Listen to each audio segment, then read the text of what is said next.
Hello and welcome DPL fans, this is your host GangL5 and today I'm bringing you my entire DPL Season 4 run. So strap yourselves in, grab some popcorn, you'll be here a while. So the draft I was taken round 2, or second pick, I don't remember if it was round 2, but the second pick of Tangang, run by Max and Venno.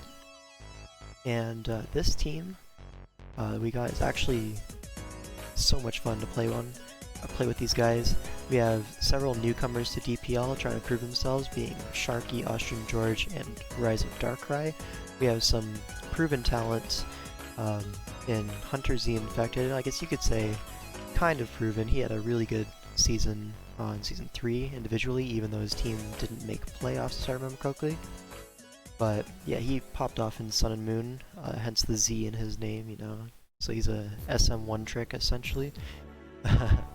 And we like to joke at him about that, but yeah. Then we got like these top guys, JCM Shadow, Money Guy, both have had like below average DPL performances. Looking to turn that around this season with them on my team, of course. And then we have up here kind of DPL veteran presences. Moxie and me have been around, I think, every season and played a bunch of games. Phil's been around here for a while, and Blitz. I mean, this guy's the epitome of a 10k good pickup type. I know he kind of hates that a little bit, but it's kind of true, at least until now. Maybe he can up his stock a little bit after this season, doing so well. But yeah, this is the team, and super fun. I have to give a huge shout out to Darkrai in particular. He really popped off this season and was a great help in the server. So yeah, make sure he goes for 30+k next season. Definitely worth it. Anyways, so let's just jump right into week 1, and we have some really funny beef going on week 1. So basically, we play Young Goaters W. Captained by John W. and Finchnator, and John was talking a lot about how we were completely unviable, and that if he lost to us, he would quit DPL. There's no way we would make playoffs, 0% chance. And you can just look at the results. This is probably the funniest series out of the whole tournament, all seasons, I think. It's just the story behind this is so funny. And I actually slotted into Jake week 1, which I think, along with Techno, is their top player. I don't know which one is necessarily better. They're both like pretty equal in my opinion in strength. So we pulled me versus Jake. And this matchup is really funny because, well, this is not quite the exact matchup because the way the doc works is it takes the teams from the drafts page, and this is post mid-season transactions. So yeah, but there was no Scizor here is the main thing, and he has no fairy, no dragons, and I have a Hydreigon. So that was my main goal. Is so I don't remember exactly what the changes were to his team, but let's just hop over to the replay. So as you can see, let me just adjust this. As you can see, he has no dragon resist at all. So my sets here, let me just actually go over my sets real quick. So I have Scarf Hydreigon, because obviously no dragon resist. I was playing around in Mox with a Dragon Z variant, but it just felt a little too slow versus the Tornadus and Garchomp. He's a Garchomp, right? I'm not forgetting that from like 2 seconds ago. Yeah, he is a Garchomp. And I was having a lot of trouble revenging those two, specifically the Torn in Mox, because this team doesn't have great Torn answers. So having the Scarf Hydreigon really helped, and yeah, so I have dual stab, superpower for the Mamoswine plus the Snorlax, even though Draco does more to Mamoswine, but superpower is good coverage for the Lax, and then U-turn for momentum. We have SD Bug Bite Scizor because the only viable Hydreigon set he has in the matchup is Spadef, Recycle, Snorlax, and Bug Bite, being able to eat the berry, is super nice on Scizor. A couple mocks I just swept straight up because of that mechanic, so I definitely knew I wanted to have Bug Bite on this set. Very offensive because I want to be able to Oko Torn after rocks. This is Gen 7, there's no boots, so being able to do that without, like, I don't know, max defense Torn, which would be a complete waste versus my roster, with such a big offensive threat. I knew offensive Scizor would be really good. I have a little bit of defense to help versus Mamoswine. I don't know the specific calc there, I'll have forgotten a bunch of specific calcs for this run, but generally speaking that's for Mamoswine. We have Coco with Shuka Berry. This is going to be the main Garchomp, maybe not switch-in, but SD Z Outrage is such a huge threat to my team that I felt I needed the Shuka Berry to be able to check that thing a little bit more reliably, because Uxie, if it switches on SD, kind of dies to Z Outrage, so that's not super reliable. Scizor is not a super reliable check either because Garchomp kind of beats Scizor naturally. And yeah, so I have enough speed for Tornadus. I have some special attack and some HP. I don't remember the exact calcs, but probably hits a benchmark with Sludge Wave after a couple of rocks or something. Yeah, so Thunderbolt, Dazzling Gleam, Taunt, and Roost. Taunt was a last-minute change, not last minute, but pretty close to the game. I changed it to Taunt over U-Turn. And I did this because I didn't want Snorlax recycling the berry versus Coco, which it was doing a lot in the mocks. And what else was it for? Oh, to prevent spikes on Roselia. So that was like the main idea behind Taunt. Yeah, and then I have Physically Defensive Uxie. This is my dedicated lead. Gets up Stealth Rocks versus pretty much anything. Future Sight is pretty nice on this team because there's not much that wants to take a Draco into Future Sight. Well, Snorlax, of course, but weakening that thing by having it take 2 attacks is always a lot nicer than just taking 1, you know? And it really limits his Hydreigon counterplay. Knockoff is great for removing berries, removing the Life Orb on Mamoswine so that Scizor can wall. And then U-Turn is classic Uxie set. The speed is for Adamant Mamoswine because there's no reason for him to run Jolly this matchup, and if he does, the damage output is so low. Like, the comparison is pretty important here because he wouldn't be able to 2-hit KO like a defensive Scizor, so I feel like he really wants the Adamant nature. He wouldn't go Jolly for no reason. So I felt confident creeping that. And yeah, this Uxie put in a lot of work and a lot of mocks. And then Nidoking, just standard Life Orb offensive, but with a twist. We have Focus Punch here because, much like Hydreigon, the only viable check to Nidoking is Spadef, Recycle, Lax, so I'm very confident that's going to be his bring. And Focus Punch on the Switch does a ton.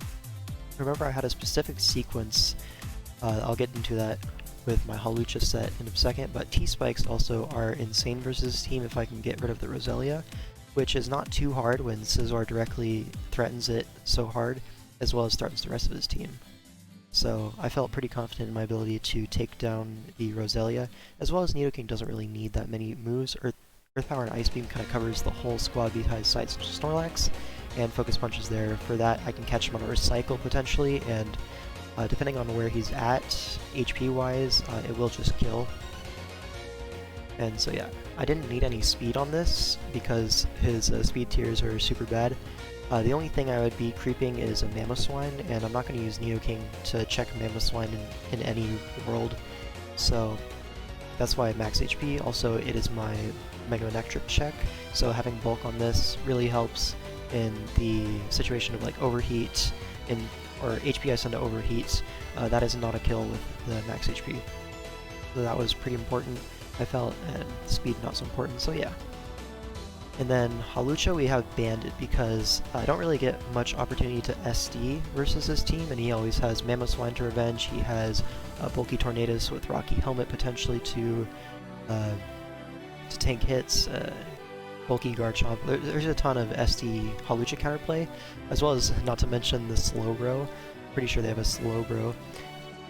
So Choice Banded U-Turn is about the best I can do. A Defog for the Roselia because if a lot of spikes go up, that really harms my Volt Turn not really Volt Turn, but turn into Nidoking, Scizor, etc.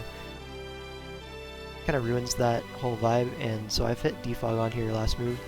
Then Stone Edge is for the Tornadus, and then High Jump Kick is our main way of breaking Snorlax.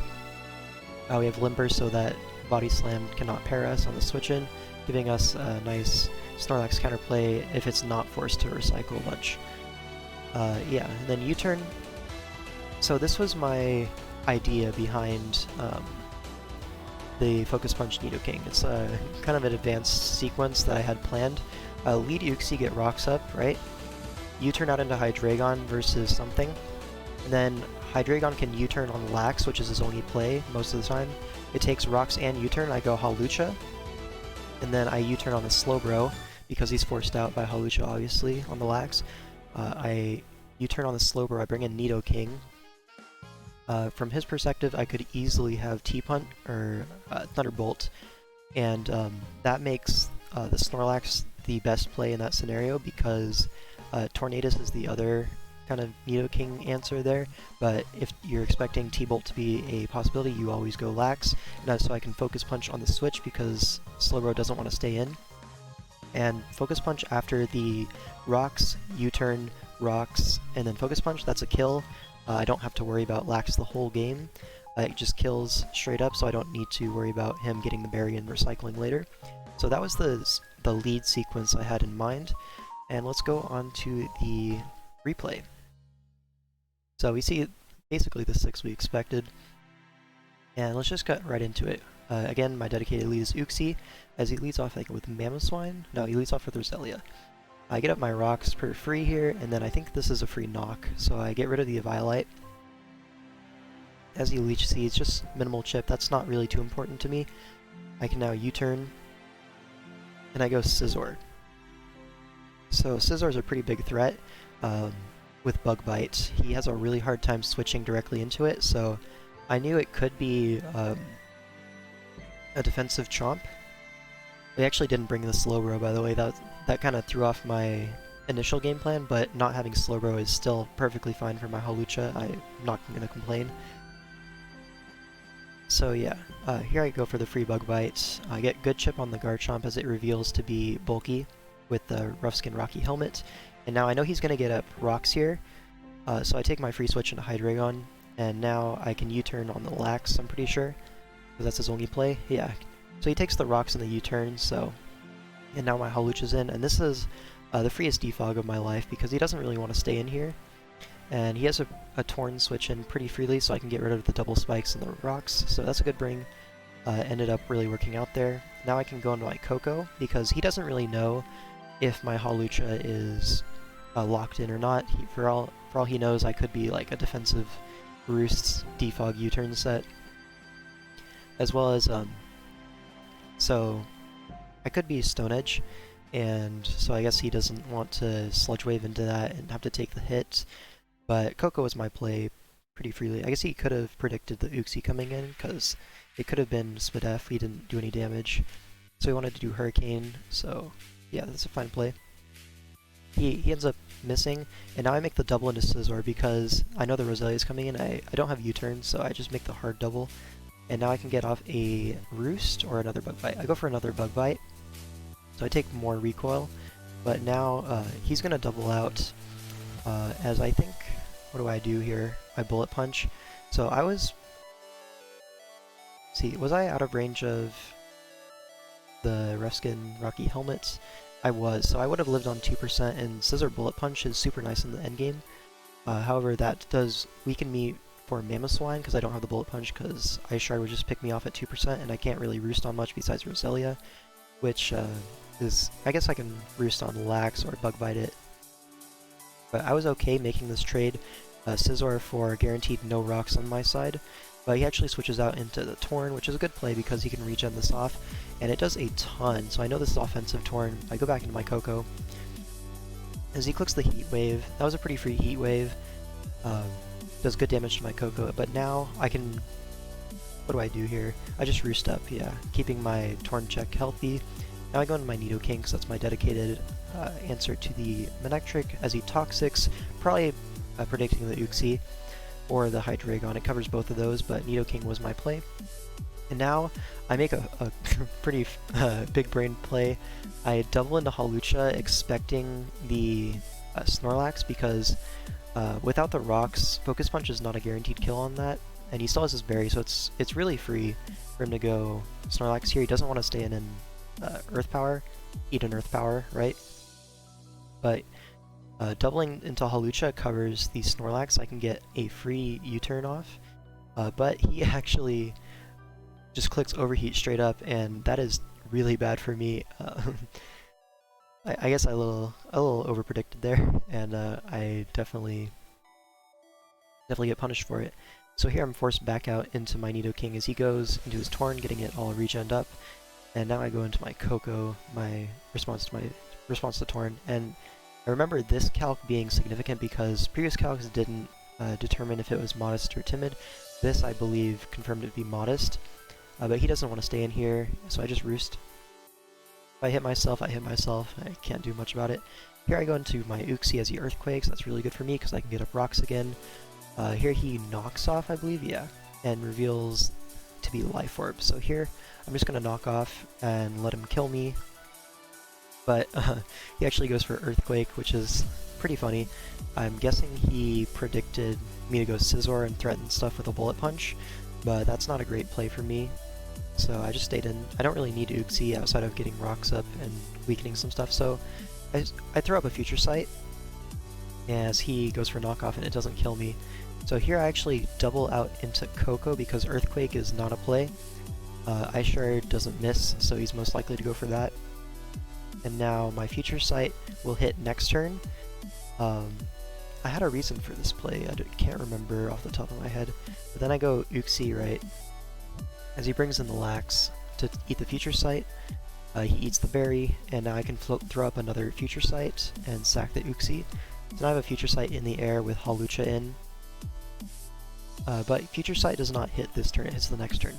So he has a pretty free Torn here, if he wanted to go to it, so this is why I click Stone Edge, because he doesn't really have a great play here. His play is either sacking Garchomp for the Rough Skin Rocky Helmet, going Torn on the fighting move, or sacking something. Or I guess he could attempt to go Roselia on the fighting move, but Future Sight's in the air. He'd have to double out next turn, or actually he'd just get 2-KO'd by HJK even if I wasn't banded, so this was a sack on his part. Now he brings in Manectric, and this is actually really good for me, because my Nidoking's still at full HP. I can go to that, guarantee Future Sight, hit damage on this, or he switches out hard into Lax, and then he is kind of forced into a position where he has to recycle, so Nidoking in on the Lax, I'd be able to Focus Punch as he recycles, and I get decent chip on it.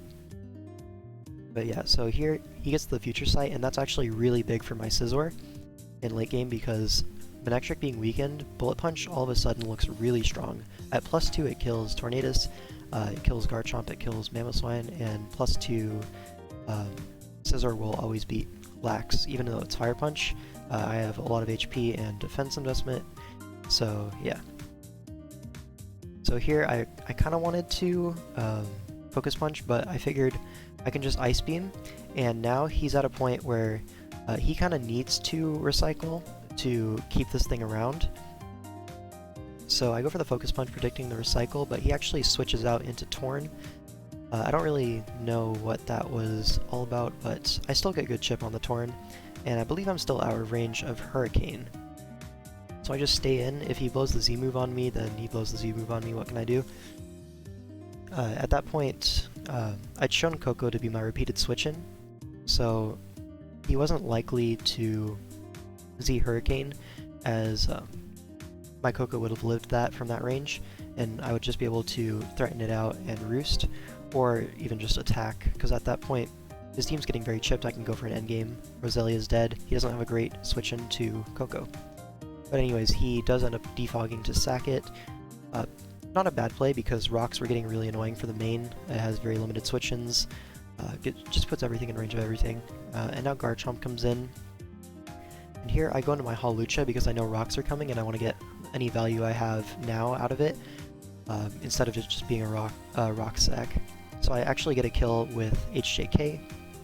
And now this endgame, so he has two viable plays. He can go into Mamoswine or he can go into Snorlax. I figured he'd go into Mamoswine because if he goes into Lax and I go Scizor, he loses a Mon immediately. Whereas if he goes Mamoswine and, say, worst case, I guess Scizor is a play versus both of these, but Main was also a possible play, and Main into Scizor is pretty bad for me because Nidoking's chipped and I'd have to basically sack because I can't risk my Hydreigon coming in on a Signal Beam. It's kind of my only way of revenging Manectric at this point. So that or keeping Nidoking healthy. So I go into my Hydreigon expecting the Mamoswine, as that is what happens, and here Draco is really, really free. So I just go straight for it. He Ice Shards, I take damage, and I kill the Mamoswine. So unfortunately I couldn't click Superpower to cover everything there because it doesn't kill Mamoswine. So I had to Draco here and allow the Snorlax in for a free recycle / attack, whatever he wants to go for. Anything's good for him. I go into my Koko here because what I want him to do is recycle, and now I don't want to attack him. I want him to kill me, and then I want to Bug Bite because that is the way of guaranteeing the win. Because if he stays in, I eat the berry and then I live Fire Punch. If he switches out, he dies to Bug Bite on Manectric, and then it's Snorlax versus the world, and I will Bug Bite his berry, and he cannot recycle after that. So I would just win that end game 100 out of 100 times. So I taunt here, force him to kill me. Here I taunt again because I definitely want my Lax in, or not my Lax, my Scizor in this situation. It's a free win. I go for the Bug Bite. If he was the correct berry, I would be confused here, but fortunately he's just a regular Figgy Berry, and I'm able to Bug Bite twice, and then this, I don't need to Bullet Punch because Hydreigon Dark Pulse just wins, and this covers Sub being the last move, however unlikely. And yeah, so that's game 1. We ended off 1-0 versus Jake, and we 6-1 the Young Goaters W. So that was really funny to me. Anyways, let's go on to week 2. Here we go. So week 2 I played TJ in this team with a Murkrow, and I'm using our Sword Shield 14. I really like this team. It's very, very solid. Really great offense and very solid defensive options that aren't super momentum zaps.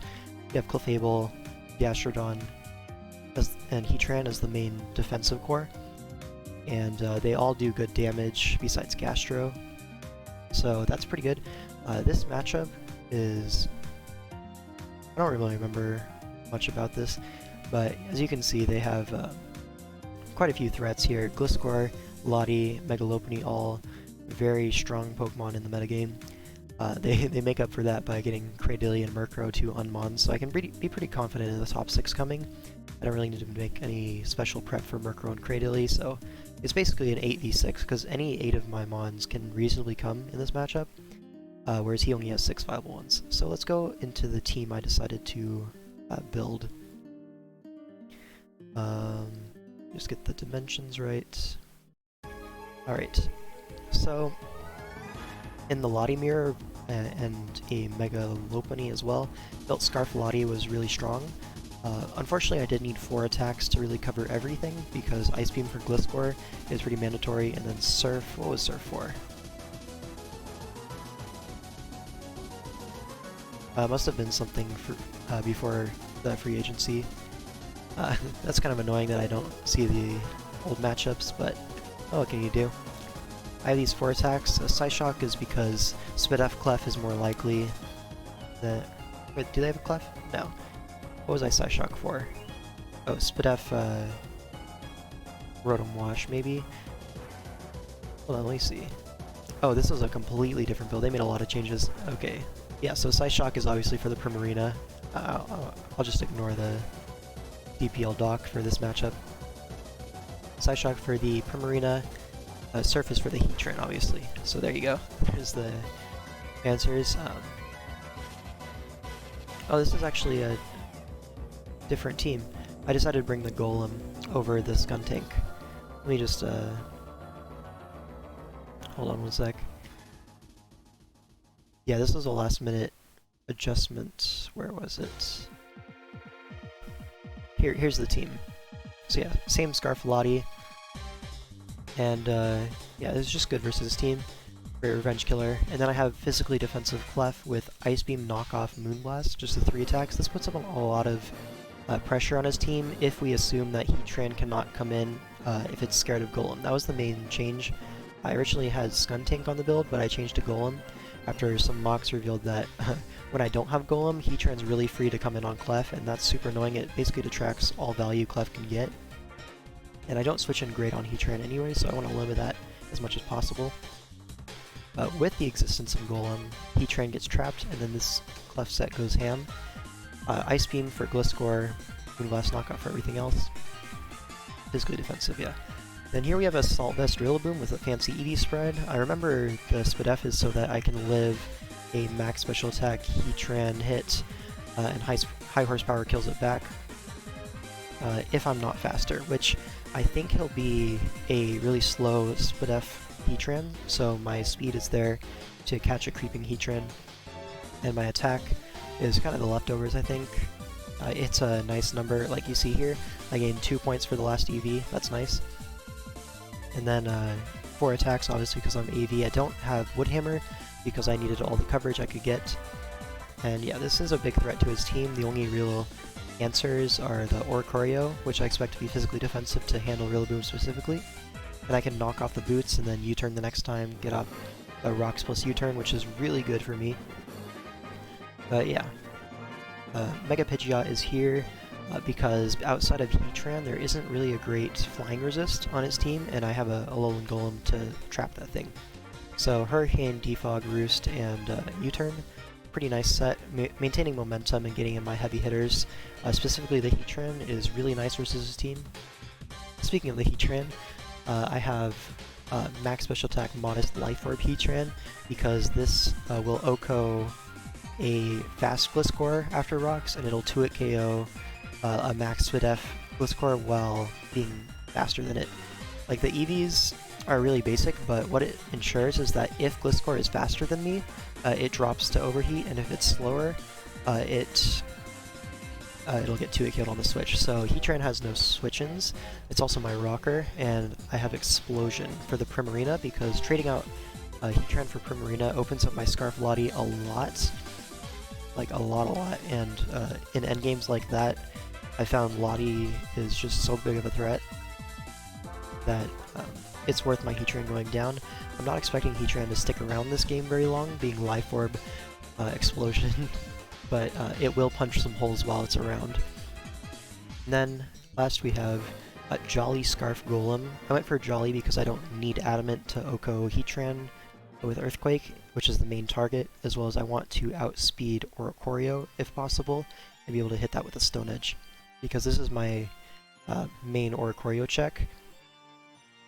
Specifically the Fire one, because the Fire one is really great versus Rillaboom and Heatran, as well as resists most Clef hits, so I thought that was a possibility, as well as the Electric one being a possibility.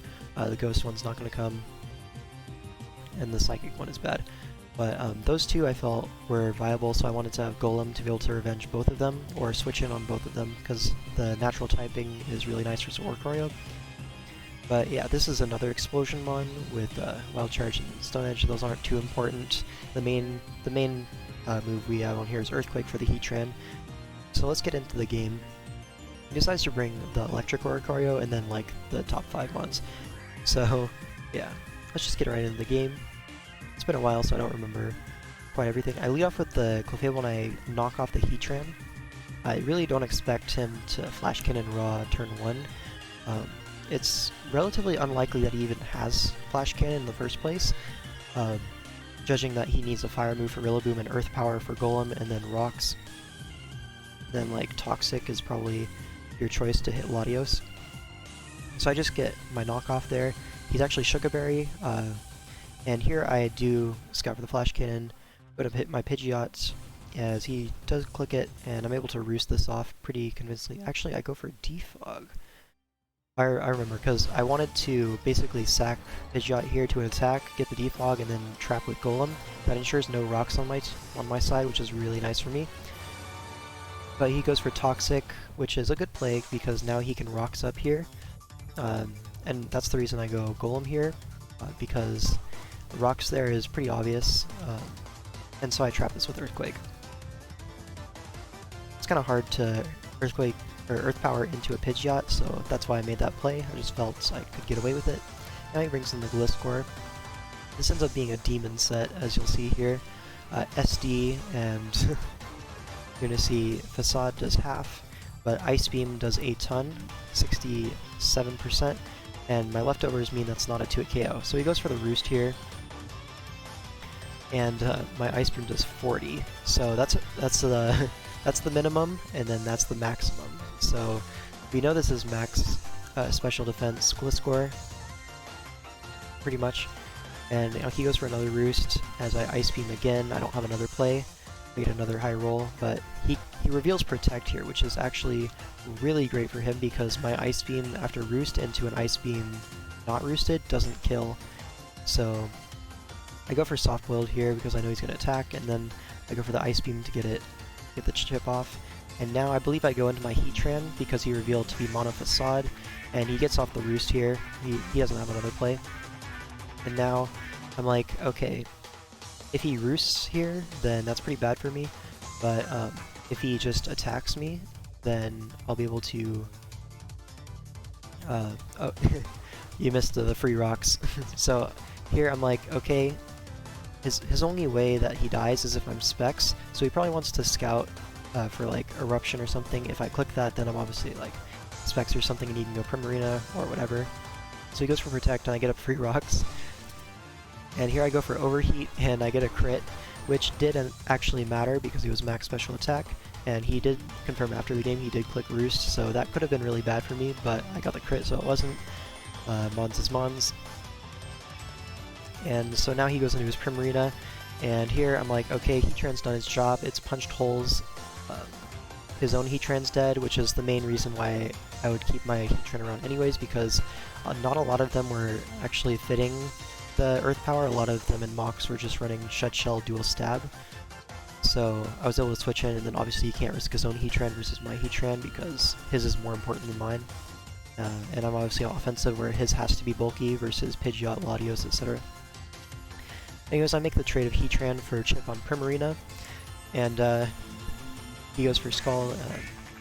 Now here I go to my Golem, and I actually thought about this turn a lot, and I probably ended up overthinking this. I really didn't want to Wild Charge into Latios here, as if it was CM with Life Orb, which was a set that was brought in Mox, it could just straight up Oko my Rillaboom after Rocks and Terrain with Draco Meteor, and I didn't want that to happen because Rillaboom is my main answer to Lopunny in terms of revenging it outside of Scarfallotti, and if I'm getting low on my Lottie check, or my Lop checks, it can be really annoying. So I figured if I boom here with my Scarf Golem, since the Heatran's dead, my Golem's kind of done its job, even though the Oricorio is here, and it could be a threat. I figured the combination of Latios plus Ice Beam Clef plus Grassy Glide should be able to deal with Oricorio, since I am Ice Beam Latios, and he doesn't have a great switch-in to Ice Beam, like Latios gets 2-hit KO'd, Lopunny does not want to come in on Latios, that's hilarious. So I figured I'd be fine if I boom on this, and if I boom on Oricorio, that's great for me. If I boom on Latios, then it kills after Rocks, and no Latios is really good for my Rillaboom, as well as my own Latios, because I can then lock into Psyshock pretty convincingly. It borderline 2-hit KOs Oricorio, it kills Primarina and kills Lopunny, so that would be really solid for me if I boom on Latios, and if I boom on Lopunny, that's also fine for me. So I figured if I boom on all 4 of these, I still have pretty clear win pass. I just realized I'm in the wrong thing. You can still see most of what's going on. So I do go for boom here, a little bit of an overthink, but I figured I can win every 3 Mon scenario here. So I go to my Latios here because it's Scarf and kills everything. So then he reveals the Haban, and all of a sudden my game plan just goes out the window. I no longer have my Latios to KO the Oricorio, so now I'm like, oh no, I have lost to Oricorio. but it's okay because AV Rillaboom is here to save the day. I know he's going to switch into the Oricorio because why would he sack his Latios when this is physically defensive with boots almost certainly and can switch in. But you see Air Slash just 34. Here I knock off again. You could say this was a little bit of a misplay here because Glide does more, but I was just trying to get the plays right with Roost and on high horsepower. And here, I figure he kind of has to Roost here. He doesn't have to, but he should Roost. I haven't revealed high horsepower, even though it's likely versus Heatran. So, in his mind, Roost is probably the best play because even if I do high horsepower, it's not going to kill, and he's going to get terrain because he's grounded. So I read that play right on the Roost. As I high horsepower, it does 67, which is a high roll, which is nice. And now Glide is a roll heavily in his favor, so I'm just going to go for it. I feel like if he Roosts here on another high horsepower, because I've already revealed high horsepower at this point, he doesn't really want to Roost on the high horsepower. Again, he would just lose. So I Glide here. It doesn't kill, but I actually get the play right as he attacks, and now I can Glide again. His boots are gone, so if he switches out, he dies to hazards. And now my terrain's gone, so Lopunny's here. But I have a Pidgeot sack into Clef. This also rules out Retaliate being a 2-hit KO on my Clef, because obviously my Clef being weakened, Retaliate into another move like Mega Kick would just 2-hit KO my Clef, so sacking Pidgeot is perfect time for it. And now I can go to my Clef. Both these things take a lot of damage from Moonblast. He can't switch into Latios basically, so he actually reveals Retaliate Last Resort, which is a cool tech. I don't really have really long-term normal resists, so since he was able to take out Heatran and Golem, well, I took out both of these by exploding, but it's a really good bring because it means Clefable is not able to wall it at all. And you're going to see here Clef goes down to another Last Resort, but Rillaboom will save the day and Glide twice. This isn't Fake Out, obviously, because it's Last Resort, and Glide will be able to clean up the game. I did get lucky with a crit on the Gliscor, but I did kind of win all the 50-50s at the end versus the Oricorio to get me out of a sticky situation that I kind of put myself in. So, you know, it is what it is. We're 2-0. And now, let's go on to the third week versus Scrap Sanity. So in terms of a player matchup, this was pretty free. Scrappy sucks. Worst pickup 3 seasons in a row or something like that. I'm only half kidding, you know, but yeah. So obviously I'm expected to win this matchup. Let's go into the team real quick. I need to get back into my folder. Okay, DPL versus Scrappy. And I'll go here. So, if we look here, you can see like the 6 that he brought. Let's see if he made any changes during free agency, if the matchup is the same. Looks pretty similar. No Mesprit, there's a Scizor. Is there a Scizor here? Yeah, there is, Mega Scizor. So, what's the change here? Is there still a Fisk? Okay, Fisk was one of these ones, so again, this is pre-mids, so I'm just gonna go off this. I don't remember what the last 2 ones were, but these are the 6 that he brought, and here's my team. So we have Diancie, which has Diamond Storm, Moonblast, Mystical Fire, and Magnet Rise. Magnet Rise is nice versus the Stunfisk, as well as, what was it? The Gliscor, yeah. And so, being all-out attacking, Moonblast is really strong versus everything except Spadef, Gliscor, so I have Diamond Storm to hit that really hard, as well as I have Weakness Policy, Flame Charge, Glaciate, Victini as my win con. So if I'm able to get Gliscor in versus Victini, Earthquake's kind of his only play, and I can Flame Charge and then +2 kind of sweeps. That's how several mocks went. I was just able to just straight up 6-0 with Victini whenever I sent it in. We have Scarf Hydreigon, the classic reliable Mon. So this is like kind of a breaker. This is my Revenge Killer, this is my Wincon, and then here we have the defensive core of Pharaoh, Araquanid, and Crobat. So all three of them are physically defensive or mixed defensive. This is because Cinderace is a huge threat to my team, so I kind of needed the Araquanid. I opted not to go for Boots because he has a hard time getting rocks up anyways, and I have Defog Crobat, so I'm able to get off rocks pretty reliably.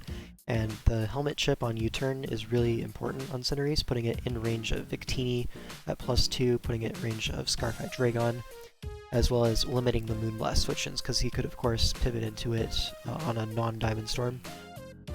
So limiting that, and then limiting the times it can come in on Ferrothorn for free, because Body Press will still do a decent amount, and I don't really want Cinderace coming in a lot, because I can't really guard against it super long term.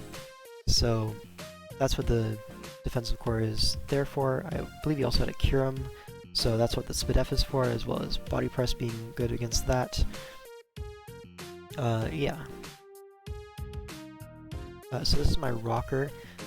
I don't have spikes, so just rocks this game. I don't really want a hazard stack versus Cinderace when he can court change, so I only need rocks. And then Araquanid is going to be rest with 2 attacks and Toxic. This is just to put the most pressure on his team as possible, as well as resting up if I'm low, and then Rocky Helmet can still get stuff done while I'm asleep. So it's not like a complete sitting duck, even though I don't really want Araquanid in while it's resting very often, because that allows a sub on Kyurem, for example, and then I don't want to deal with that too many times. But Leech Life and Liquidation. Leech Life is there for the Zarude, because Zarude is a decent threat to my team outside of Crobat. It can kind of bulk up Jungle Heal on Ferrothorn. It's faster than Victini, just kills it. It can Jungle Heal up on Hydreigon if it already has a bulk up. It can take U-turns, and then Draco, if he just keeps Jungle Healing, will be able to do that. Diancie is something it can't deal with one-on-one, but you know, I wanted to be well prepared for the Zarude, because Diancie obviously can't switch in reliably. So having Leech Life there to revenge it, it's worth not having Rest Talk, in my opinion. Then Crobat, I'm a little bit aggro creeping the Cinderace, but this isn't my main Cinderace answer anyways. Araquanid is, so I felt pretty safe doing this. If he's faster, then oh well, whatever. And then I have max HP and a lot of defense. This is my Scizor lure with Heat Wave, because Scizor is kind of annoying despite having a Victini. I'm not Boots on Victini, so he could get rocks up and wear me over time. And then Scizor is obviously great versus Diancie, so I wanted to limit that as much as possible. So physically defensive Heat Wave Crobat is always going to be able to get big chip on it, if not just straight up kill it. And so yeah, that's the team. Let's just get right into the game. So here, he leads off with Cinderace, which is pretty smart for him because it prevents hazards from lead Ferrothorn, but I actually lead with my Araquanid. This gives me a great turn 1. Toxic is pretty free here, but Scizor is also a possible play, so I might just liquidate here. Yeah, I do, and as he brings in Kyurem, which is probably worst case scenario for me, forces my Ferrothorn, because if he subs on my Toxic, I'm really far behind already, and Ferrothorn's kind of my dedicated check to Kyurem. Now here I get up my rocks, and Zarude comes in. So he's basically revealing that his Zarude can beat my Ferrothorn by the way he's playing it. So I go to my Diancie, he reveals the tech, and now I can go for Moonblast. It's pretty free versus his team, but he reveals the Spadef AV Stunfisk, and I'm like, okay. It was a good bring on their part, because he doesn't have other Diancie counterplay besides risking Scizor on a Mystical Fire all day. So great bring by them. But here I'm like, okay, my Victini is special, so I need chip on this for it to win. And I take an Earthquake or an Earth Power from this thing. I didn't really want to Magnet Rise because Discharge is also a perfectly fine play here, fishing for Para on anything. Like Para on any of these 6 is great for him, so I didn't feel comfortable going for Magnet Rise. I just went for my chip. If I got 2 Moonblasts off, this thing would be in range of everything. I'd be able to go Victini and just kill it, and then anything that tries to revenge Victini, I can just go for a Flame Charge on them. I'll take an Earthquake from Gliscor, I'll take a Darkest Lariat from Zarude, I'll get my weakness policy, I'll be +2 speed. And unless he has a Sucker Punch on Cinderace, or Bullet Punch kills after a Lariat, that's like the worst case scenario if he goes Zarude after. But yeah, it ends up not working out that way, and he just crits the Earthquake and kills my Diancie, which is annoying. But what can you do? Araquanid comes in, and I can immediately apply pressure back to him by going for Liquidation. He reveals Boots Kyurem, which is nice to know. But now he goes for a Roost. He's kind of pressured to Roost, so I go for the Toxic. Sub there is not a great play, in my opinion, because if you sub on Pharaoh, you're just ending up at 25% HP less than you would be if you just Roosted. I've shown Pharaoh to be my initial switch, so I felt pretty confident going for Toxic there, and I actually catch him. And now I can go to my Ferrothorn, and this is a pretty free Leech Seed here. He can't realistically sub. Or no, I go for a Body Plus, because Zarude can come in, and I don't want him encoring my Leech Seed or anything. But now I can go into my Crobat pretty safely, as he actually doubles into Gliscor to get his Orb activated. I go for Body Press again. I guess I lived the CC there, and Kyurem being already toxic, I don't really need my Ferrothorn around for too much more. I go for a Body Press and he gets the Orb activated, which is nice for him. I go to my Araquanid as my main switch in to Gliscor on Physically Defensive Rocky Helmet, so even if he's dual Wing Beat, I'll live one of them at least, and he'll get double Rocky Helmet chip. So he just goes for U-turn here, takes Rocky Helmet, and I probably just go for Liquidation here, it's pretty free. Yeah, he brings in Kyurem again. He's kind of forced to Roost here, so I take my opportunity to go into my Ferrothorn. Zarude is now not able to take a Body Press, so now Leech is pretty free as he goes Gliscor, most likely. Yeah. Oh, I doubled a Victini, I'm crazy. And now he goes for Protect, but I can go for a Glaciate here, and so after the Protect I think he's out of range of Glaciate, so he actually goes Cinderace here. I go for my Flame Charge because if he Earthquaked there, which is a perfectly fine play from him, I'm able to get my weakness policy. It does like 70% max or something like that to my bulky spread, and then I'd be able to basically sweep because the Root's confirmed not Scarf. And Cinderace is very hard pressed to carry Sucker Punch this matchup. Here I get my damage off on Cinderace as he goes into the Fisk, and here I'm like, okay. So he's revealed Physical Earthquake. I can just go for Glaciate here, I'll get my weakness policy, and then I could potentially just kill 6 right here, so I go for it. He Earthquakes here, I get my policy, but here he reveals the Sucker Punch, and I'm like, uh-oh. So yeah, scrap Sanity W. But here, I know my Hydreigon will kill. He doesn't know my set yet, so he can't just assume that I'm locked in. But he does go Zarude, because if I'm locked in, he lives, and if I'm not, then he's faster. So he can get off a Synth here, as I go in my Crobat.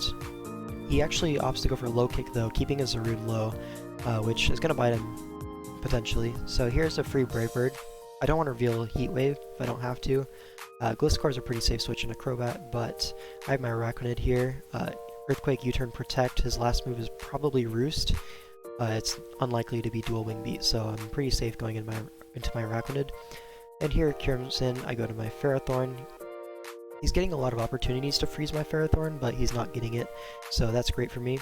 And here I can just go for a free Body Press or Leech Seed. Either one is fine, because Zarude's not a play.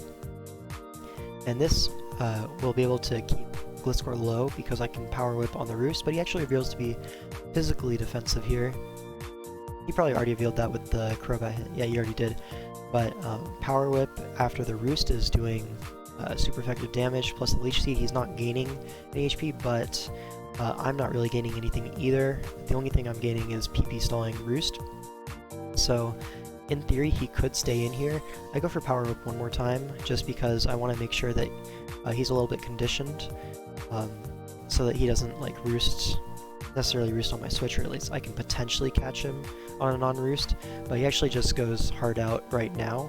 So he keeps Gliscor really low, which is amazing for my Crobat. And here he encores my Power Up. It would have 2-hit KO'd there, but I think he would have just Synthesized if I did end up hitting the first one. So not really a big deal. and I take this as an opportunity to go into my Hydreigon, and this is a free U-turn.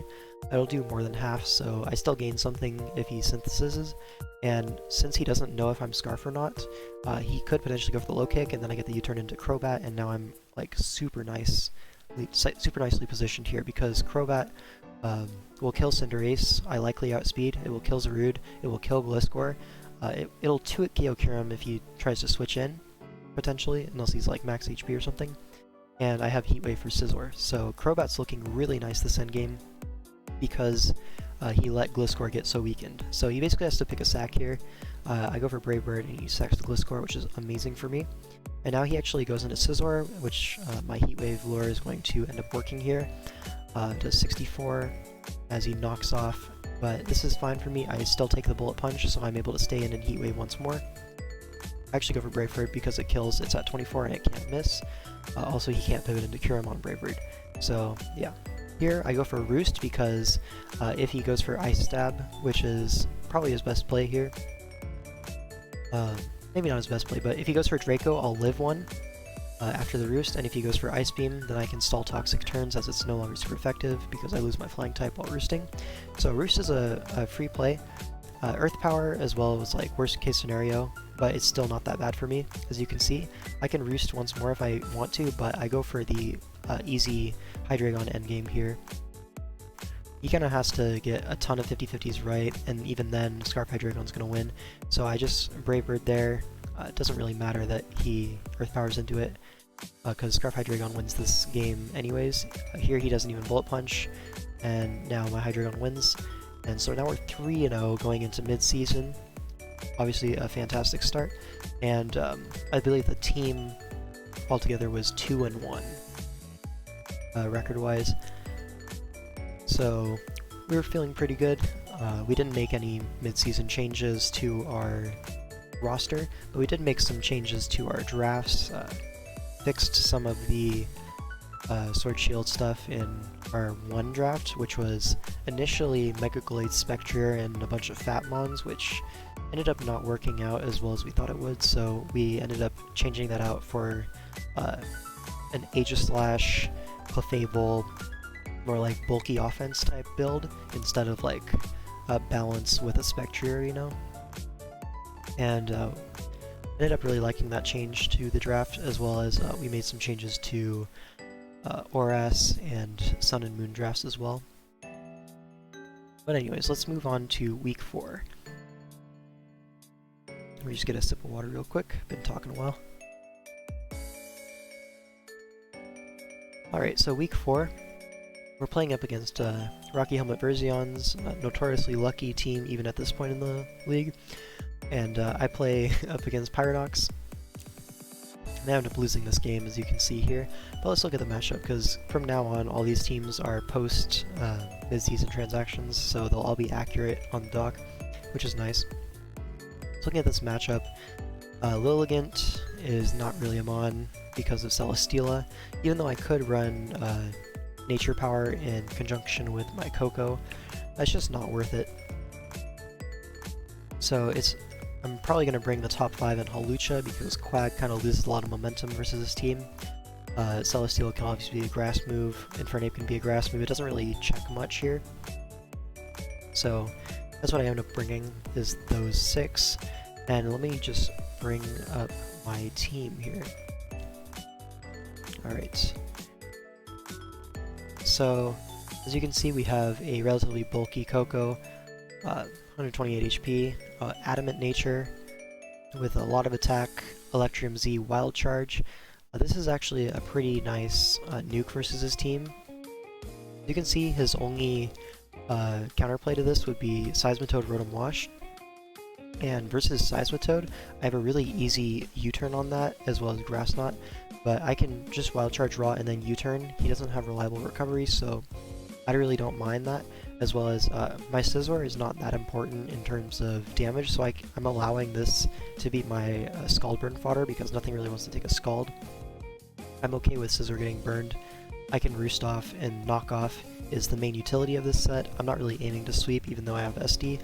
He has a lot of checks to it, so SD is nice to have if I'm able to get the boost off, but mostly I'm aiming to just knock off a bunch of items versus him. I'm especially defensive for the Mega Gardevoir, and just be a nuisance in general with knockoff. So if I'm able to knock off the Seismitoad, which I was able to do in every mock really early, then Coco becomes a huge threat because he's no longer Rindo Berry if he has it, he's no longer Leftovers if he has it. So if he has no item, U-turn from Adamant will do consistent chip over and over again, since he's likely to be especially defensive versus Nidoking, Hydreigon, Coco, because Grass Knot exists. And U-turn doing like in the mid-20s, it wears it down super fast. So then Coco becomes a big threat in the end game. So yeah. Then we have specially defensive Uxie with Recycle Iapapa Berry. This is my main, what is it? My main Gardevoir switch-in, is my initial switch-in to that, as well as it can handle any special Celesteela, relatively speaking, and Thunder Wave it, which is really nice for me. I naturally outspeed anything except Timid Celesteela as well, so that's nice. And then just T-Wave in general is really nice versus this team. He hates taking paras on anything, and Chip on Seismitoad is really nice with U-turn if he decides to go to that on a Thunder Wave, as well as Rotom-Mo, which is his other immunity, doesn't like taking U-turns. So yeah, I'm mono U-turn, but that's okay on Uxie here because the other 5 mons are threatening enough where I don't need the Uxie to be threatening itself. I just need the slow U-turn to get those threats in. So yeah, then I have Scizor, we already went over that. Scarf Nidoking as a way to beat the Mega Gardevoir. So I remember building this team, I was like, oh no, I don't really have a great Gardevoir answer, because I'm not Iron Tail on my Uxie, I wanted all these 4 moves. And Scizor isn't super reliable with Mystical Fire being a thing. So what I did is I made every single mon be able to beat Gardevoir on 1v1, besides Hawlucha, which after some chip it will be able to do as well. So Scarf Nidoking is part of that with Poison Jab to OHKO pretty much any Gardevoir besides physically defensive. I believe this investment is for max HP. Potentially after Rocks, I don't remember. And then HP Grass, Thunderbolt. HP Grass is for Seismitoad only, and then Earth Power is my main spammable move. Thunderbolt, what was Thunderbolt for? It's for Celesteela, of course. So yeah, Scarf and then double Scarf with Scarf Hydreigon. I use a lot of Scarf Hydreigon. With Throat Chop physical to 1v1 Gardevoir, because he's not going to run Moonblast, I don't think, because Hyper Voice, Mystical Fire, and you want Psychic Stab for my Nidoking. And then the last move is most likely going to be Sub, could be Wisp, it could be Calm Mind, but Moonblast is not really one of those options for him. Yeah, of course he could bring it, but I found it very unlikely, so Throat Chop is there. Iron Tail is if I just want to kill it and not risk anything, well, besides a miss, of course, but yeah, then U-turn is nice with max attack, Adamant does decent chip, then Earthquake is for the Muck because it'll 2-hit KO with my investment, and that could be his potential play into Hydreigon as well. Then Hawlucha is just a standard SD Electric Seed on Burden set. I have Taunt to prevent Dusclops from wisping me, and then I'll be able to Acrobatics and then Drain Punch over HJK because I don't really need the raw power in this matchup. Drain Punch will do just fine, and I don't want to HJK into the Dusclops. So let's get into the game.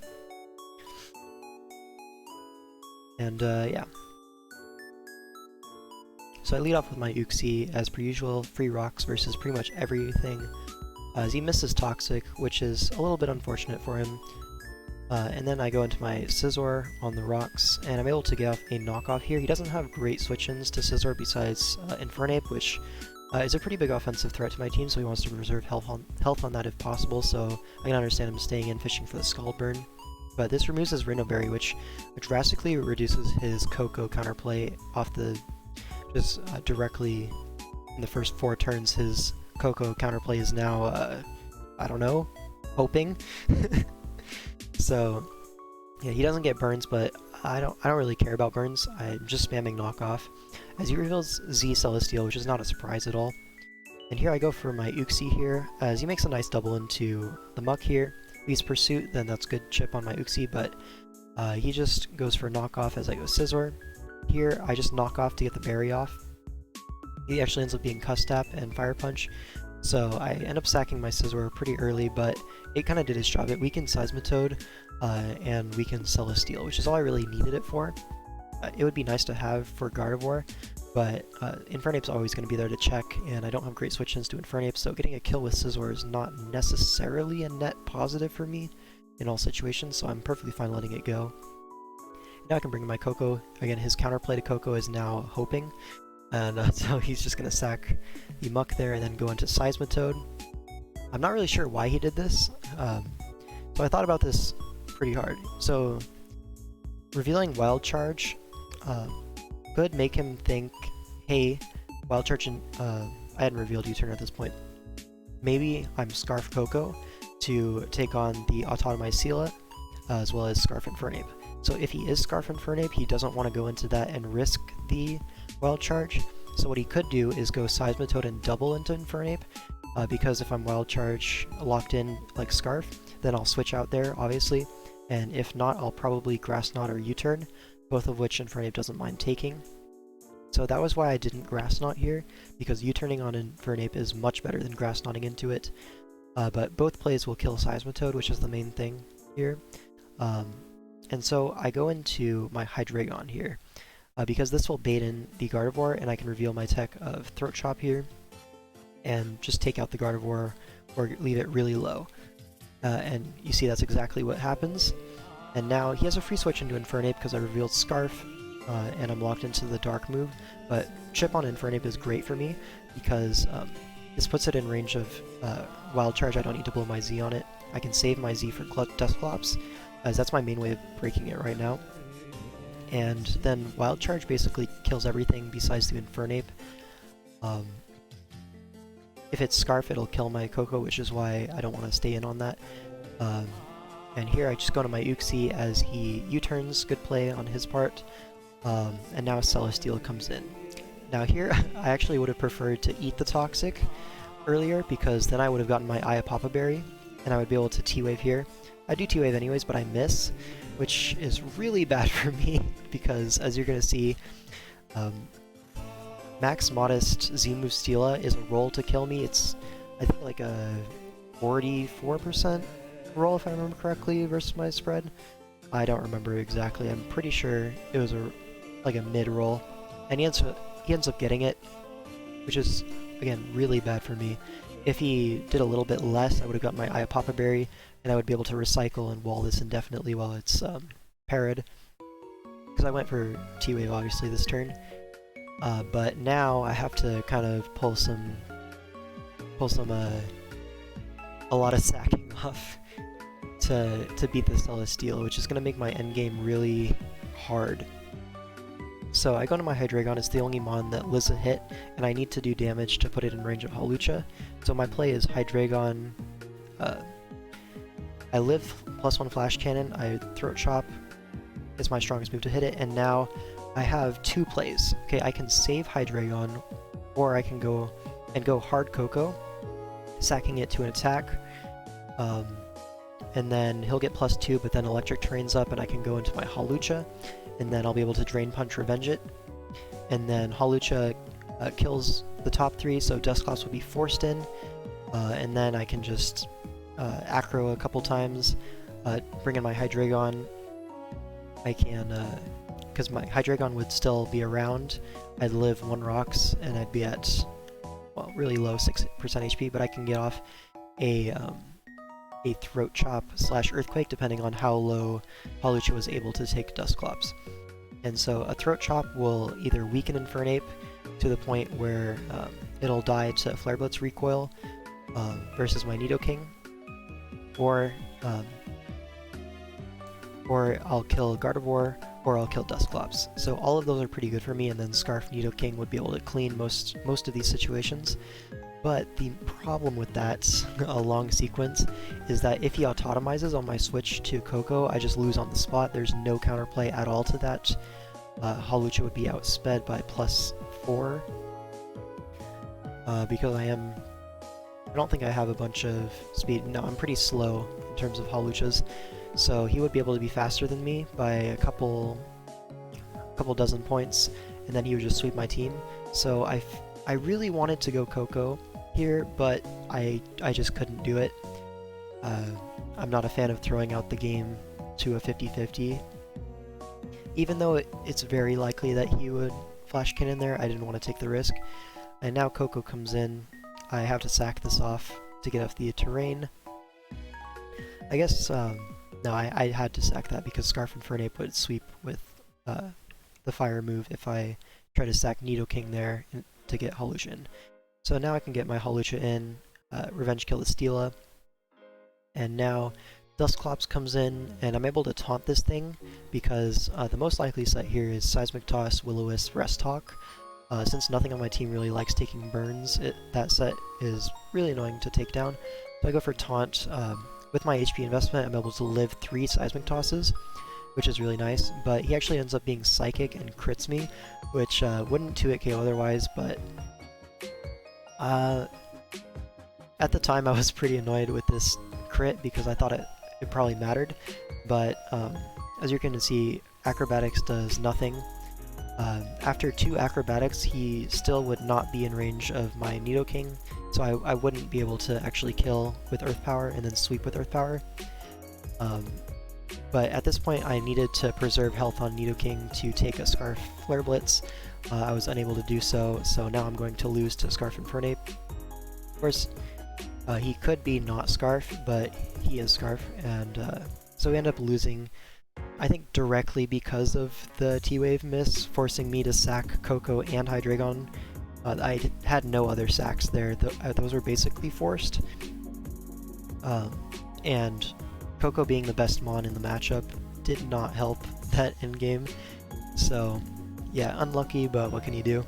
I did luck TJ a bit, so this is Mon's giving that back. So yeah. So let's move on to week 5. And here we go. So I end up playing Sablo in Sword Shield. I'm once again using the Rillaboom, Heatran, Mega Pidgeot team. I really like this team, I've already said why, and it has a pretty good matchup here. The only problem is Lele.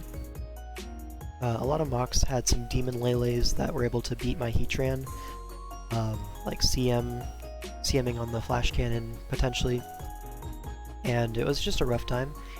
So I brought the Fire Tech on Heatran. You'll see it later. But yeah, the main threats I had this matchup are Latios, and Pidgeot if Golem is able to trap Heatran. I don't remember if I actually brought Golem here.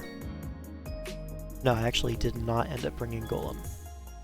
So yeah, so Pidgeot is kind of annoyed by Heatran here, but at least Heatran's forced to bring Shedshell or Sugarberry, because obviously Golem could come. It's not that bad in the matchup, so he definitely can't rule that out as a possibility. And not having leftovers on Heatran is really nice for my Pidgeot because I can get meaningful chip over time. Unfortunately, he does also have a Zapdos, which could also check it. So if I remember correctly, this is the week that I brought Sub, Hurricane, Defog, Hyper Beam on my Pidgeot because on any Zapdos besides like specially defensive, Hurricane into Hyper Beam will just straight up kill it. And I'm perfectly fine trading my Pidgeot for Zapdos, as that opens up my Rillaboom quite significantly, as well as my Zapdos. Or not my Zapdos, my Latios. So that's a fine trade for me. The only problem with that is that I kind of allow Garchomp to get a Scale Shot off in that situation, or an SD. Most likely a Scale Shot, because I'm forced to recharge the next turn, but with my physically defensive Clef as well as Glide, I felt like getting rid of Zapdos. At least he can't SD and Scale Shot. If he was able to do that, it would obviously not be worth it, but I feel like that was a cool tech. Anyways, let's bring up the actual team here. So as you can see, I have some demon sets here.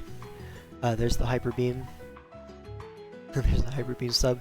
The idea is I can sub up, and then I Hyper Beam, and he's forced to go into Garchomp and Scale Shot if he wants to break sub and get meaningful damage. So at least knowing what he has to do after is useful. I have specially defensive Curse, Rest Talk, Gastro. This was an actual demon in Mox. It basically 6-0'd on the spot because a lot of people were leaving Roselia at home, and the one guy who actually brought Roselia didn't bring a grass move on it. So this was a huge set, one of the primary win cons of the team. Initially I was playing around with like a Toxic Recover type set, but that was just getting toxicked itself by Zapdos and stuff. So I ended up changing to this set, Rest Talk, and it performed super well, and so I kept it during the regular game. We have standard defensive Rocks Clef. Because Stealth Rockle Fable is broken, we'll always get them up. We're double recovery here because Wish Passing into Heatran is my main way of keeping it up, because I'm specially defensive, I want it to stay around a long time. You already see this move here. And then, as well as Wish Passing into Rillaboom is really nice. Wish Passing into Lottie is also one of the main recipients, because I'm Assault Vest with a lot of bulk. This is going to be... what was this my check to? The Mega Blastoise, and the Heatran, and the Zapdos. And I can take on Roselia really easily. With my investment, I'm able to actually tank a Specs Moonblast from Lele from full. Maybe after Rocks, I can't remember. But if I want to Shadow Ball twice on Specs Lele, I can make that trade. If you Scarf, it'll do like 65%. And Shadow Ball will 2-hit KO, so he can't switch into Lele and force me out. If I Shadow Ball on the switch, I'll win that exchange every time, even if he crits. So that's really nice. Future Sight was really nice in Mox, comboing it with stuff like Rillaboom, forcing Zapdos to take multiple hits, because Zapdos is the main Rillaboom check, at least the most obvious one on the team. Someone brought Masquerain as their Rilla check in Mox, and it did not go well, for them at least. I have Earthquake for the Heatran. The EVs are so that I can 2-hit KO Shookatran. And then Draco Meteor is obviously just a good move on Latios to always have. It'll 2-hit KO, it'll 2-hit KO after Rocks, AV, Persian, which we determined was their theoretical best Lottie check. And even then it's not that great versus invested Draco. So yeah. The Heatran is especially defensive, mostly for Lele. And then we have Steel Roller, which is a really cool move. I tried to bring it earlier in the season, but in Mox it just didn't end up working out, so I changed it out for Explosion. But here Steel Roller is definitely the play. As they have a Lele, I have a Rillaboom, plenty of opportunities to get terrain up. If you don't know what this move is, it's a 130 physical steel move that fails if there's no terrain, but if there is terrain, it hits, 100% accurate, and it ends the terrain. So not only does this take away the psychic terrain from Lele, so that if it's like Iron Defense and I Steel Roller, then it doesn't have the psychic move boost anymore. Then it'll do a ton of damage. And if I get up my grassy terrain, I can also use Steel Roller, although Lele's the primary target. And it's really hard for him to switch into this, as it does a huge amount of damage to Garchomp as well. So that's pretty cool. And then I have standard Lava Plume, Earth Power Toxic, just your regular Heatran moves. Leftovers max special defense allows me to take on Calm Mind or Specs Lele a little bit easier. Yeah, even Focus Blast will not be able to take me out.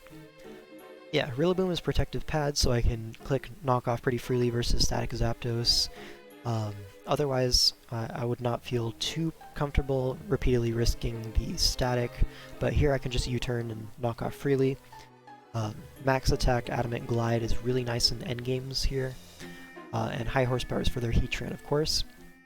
pretty slow because I wanted a lot of HP, a lot of bulk. Yeah, we already went over Latios, and then the Pidgeot we already went over. So let's get into the game. So as you can see here, he brought these 6, I brought these 6, let's just get into the game. Main thing is he did end up bringing the Roselia, which means I'll have to either scout all 4 moves to confirm no Giga Drain, or kill it before I'm able to set up with my Gastrodon. Here he leads off with the Zapdos as I throw up a Future Sight because the only thing he can really do to hurt me is U-turn, and that's not a 100% guarantee that he has it, although it's pretty likely in the matchup. I just went for the Future Sight because having it in the air versus this team is pretty nice. And he brings in the Garchomp. Here I'm just going to Draco because Scarf Garchomp is not a Mon versus my team. Like, you have Rillaboom, you have Clefable. Like, come on, man. So I just end up Dracoing as he goes into the Heatran, and here I'm just going to Earthquake because my Future Sight's in the air. If he wants to switch out, something's going to have to take Earthquake plus Future Sight. Future Sight on Zapdos is pretty nice for me, honestly, I'll take that. And Earthquake is able to chip this heavily. He eats the Sugar Berry, but it still does a ton. He trades health on his Heatran, basically all his health on his Heatran for a Toxic on Lottie. Now here, I go for another Future Sight because another Earthquake is pretty predictable, and Zapdos is very free on a -2 Latios. So, and a nice mechanic with Future Sight is that if you click Future Sight, it doesn't go off of your current special attack stat, it goes on the special attack stat you have when it hits. So if you switch out, it'll hit for a neutral +0 Future Sight. So that's nice. Ended up coming into effect in some mocks as well. So it's good knowledge to have. Future Sight's becoming even more common these days. I'm able to go into my Heatran here. It walls Zapdos entirely. He could go for Toxic, predicting the Gastrodon. U-turn was most likely, and now he has to go into something. And Blastoise is going to be forced to take a Future Sight here as I go into my Gastrodon. Pretty hard wall this outside of Terrain Pulse in Terrain. Even in Psychic Terrain, that's a 2-hit KO on max special defense Gastrodon, at least a roll. But obviously I want to avoid Grassy Terrain with Blastoise being in as much as possible, because then Gastrodon's not a switch-in. That's another reason why Steel Roller is pretty cool.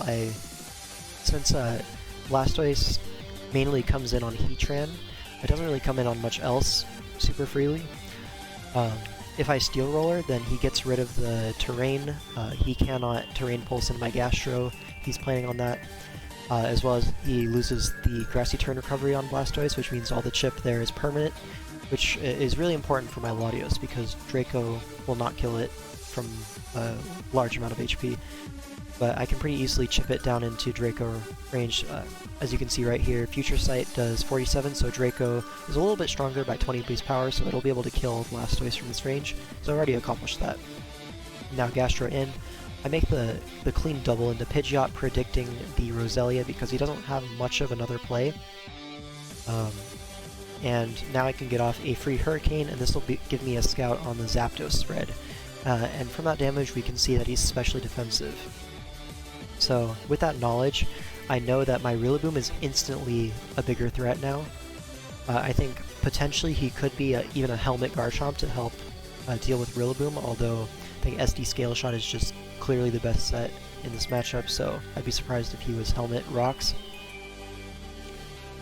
But it's possible. So here I go for Hurricane, reveal the damage, and now I can just sub here because U-turn is his most likely move to click here because I've shown Gastrodon is max special defense. He could, in theory, just be like, okay, Gastrodon's probably coming in, or Clef or Heatran, U-turn is fine with all three. But here he reveals Volt Switch, which I think Venno did actually bring in a mock the dual Volt Turn, and so he actually ended up bringing that. So good call by my teammates. But I don't really lose much. Health on Pidgeot is not that important. He actually brings on the Garchomp. I'm perfectly fine trading my Pidgeot for damage on this thing. He actually over-predicts and goes for Poison Jab, predicting the Clef. I'm max Physdev, so it wouldn't have 2-KO'd anyways, but that's like really good for me. And now he's kind of forced to switch out here. He actually goes into his Zapdos, and I'm able to hit it with the 2 Hurricanes into Hyper Beam combo, and basically sack my Pidgeot for Zapdos. And as you can see, if you look at Rillaboom and look at his team, he really doesn't have much for it at this point. Heatran was confirmed to be, I think, max HP by the damage on Latios, from Latios. So, at the very least, Rillaboom is possibly faster. I have the high horsepower, and I have protective pads, so even if he's Flame Body, he won't be able to burn me. Glide will be able to kill Garchomp for this range. Roselia will get knocked off. Without Eviolite, it's taking a ton from knockoff and U-turn and high horsepower. Lele is not a great Rillaboom answer, especially because I'm bulky, I can take any hit. And Psychic Drain does not block Glide, because then it's just not priority, it doesn't get fully blocked, and obviously Blastoise can't check my Rillaboom. So, yeah, that's a lot of words, but Rillaboom is really good now. He ends up just scale-shotting here, taking his free kill and speed boost, but now I can go into my Rillaboom and get off a free Glide, but I believe I knock off here because the Roselia is just so obvious. And I get a crit here, which is really nice. It just speeds up the process, honestly. Here, I don't really want to risk high horsepower missing 5%. There's no reason to risk that when Rillaboom is so amazing this matchup, and I don't want to take a Sludge Bomb, as that's like one of the only ways I can get into a losing position. Especially when I have a Heatran here, which fully walls this thing. I can get up rocks potentially, or I can go for a Earth Power here, as it would kill Garchomp, it would kill Roselia, it would get good chip on Blastoise, and it would kill Heatran. Lele is not a switch into Heatran, so I don't have to worry about that. Earth Power is pretty guaranteed value there. And he actually ends up going to his Heatran and back into the Garchomp. This means he could have the high horsepower to kill me through terrain, so I just go into my Rillaboom. It covers SD, it covers Earthquake. He's not going to Scale Shot into Heatran, potentially Clef. Here I just get a free kill with Glide. There's nothing he can do about this. I U-turn here so that I don't have to have Rillaboom in.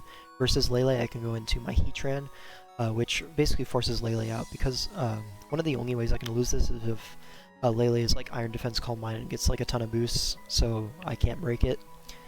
So going Heatran immediately removes that as a possibility, at least this turn. Here, the Garchomp comes in, I just go Heart of Clef. I don't have a better play. Just going Clef. And Moonblast here is pretty guaranteed value. He doesn't have anything that wants to take it, so I kill the Garchomp there. Clefable will go down to Dark Pulse, but now my Rillaboom comes in. I'm able to click Glide here. I take out the Mega Blastoise, and now Lele comes in, but I'm able to U-turn directly into my Steel Roller Heatran. Psyshock also doesn't do that much, so even if he is like Iron Defense at this point, he reveals no leftovers, so even if he's Iron Defense and clicks it here, which is literally the worst case scenario, Steel Roller will still put it in range of Glide, and he would need multiple boosts to get past that, and then he would also need to Calm Mind like 4 times so that Shadow Ball doesn't kill, and then it's just... yeah, I end the game with Steel Roller. And yep, that is our, let's see, 1, 2, 3, 4, 5th game. We're now 4-1. And yeah, let's just move on to the next game. There's quite a few more games, 4 more. We're getting there, we're getting there. It's only an hour 22 in. Now here we play Temporal Titans, and I play against Turk. Historically really bad in DPL. I think at this point he had like 1-6 overall record. Something like that. Maybe 2-6. I don't remember. It's abysmal. That's what you need to know. And I'm using the newly crafted Aegis/Gallade team that we had previously done free agency moves on. And this team I decided to bring, we have 2 Rillabooms in our rosters, which is great because Rillaboom is broken. Really underrated mon, but yeah. So as you can see from his team, he has Groddle, but fortunately I am not undead, so it should be fine. Let's just bring up... oh, I forgot to change the dimensions. Regardless, let me go to my team builder and show you my build versus Turk. So here I have Kebia, Clefable, and this was for Nidoking. Basically, I wanted my Clef to be able to threaten Nidoking directly with Ice Beam and being able to potentially 2-hit KO if it's no bulk. Although it's really just for the good chip, not necessarily to kill it. And then Moonblast is good for everything else. Stealth Rock, I'll be able to get him up most of the time.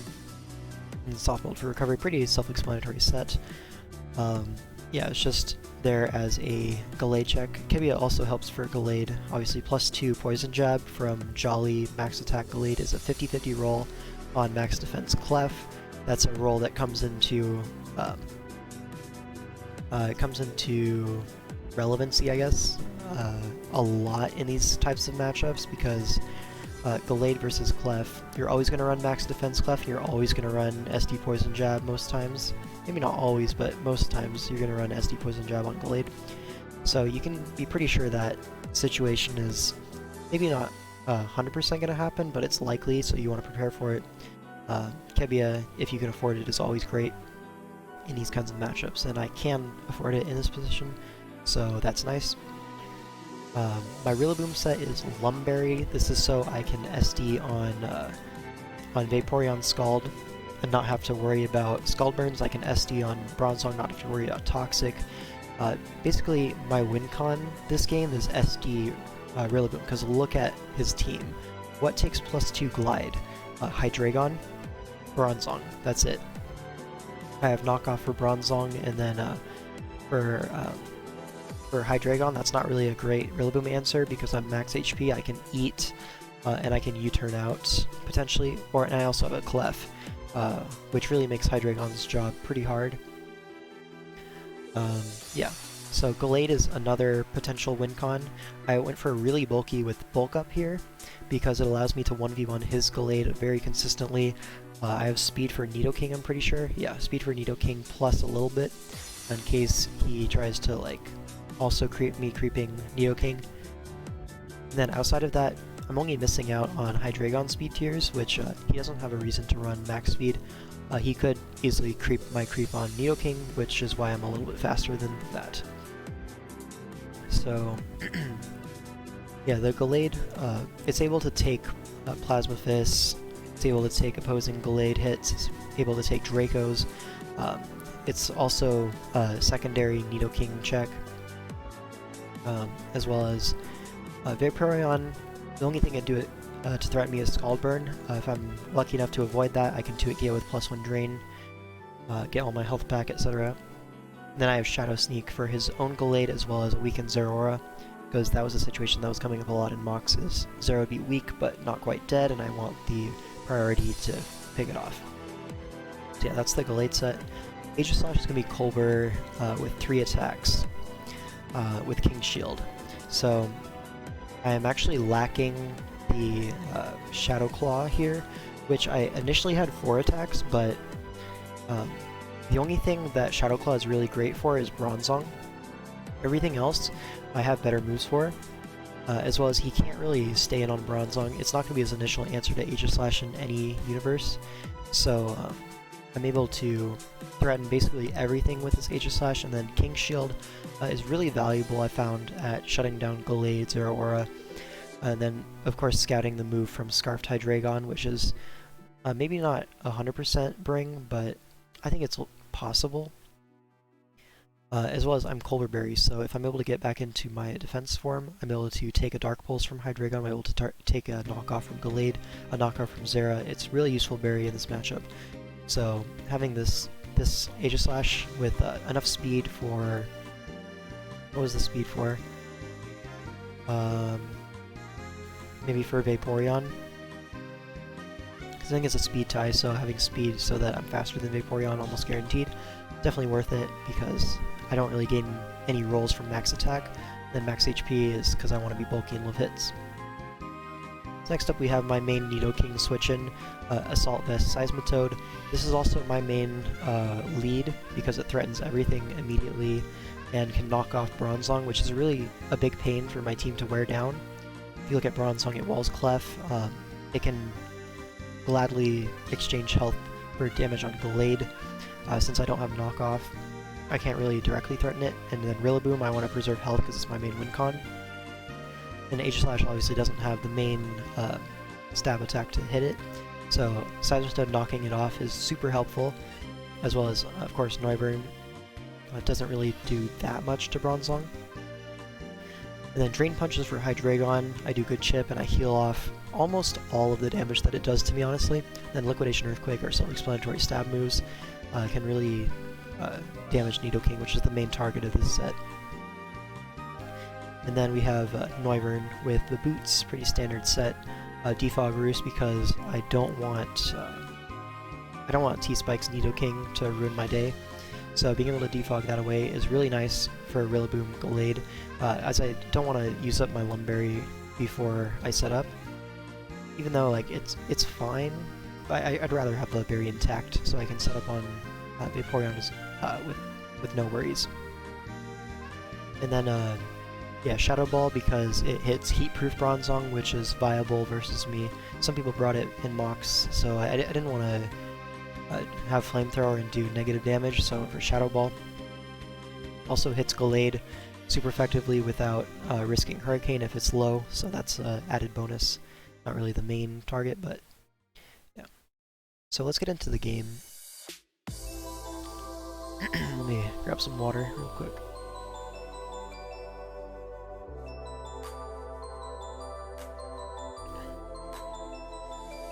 Alright, so me versus Turk, pretty standard 6 that he brought.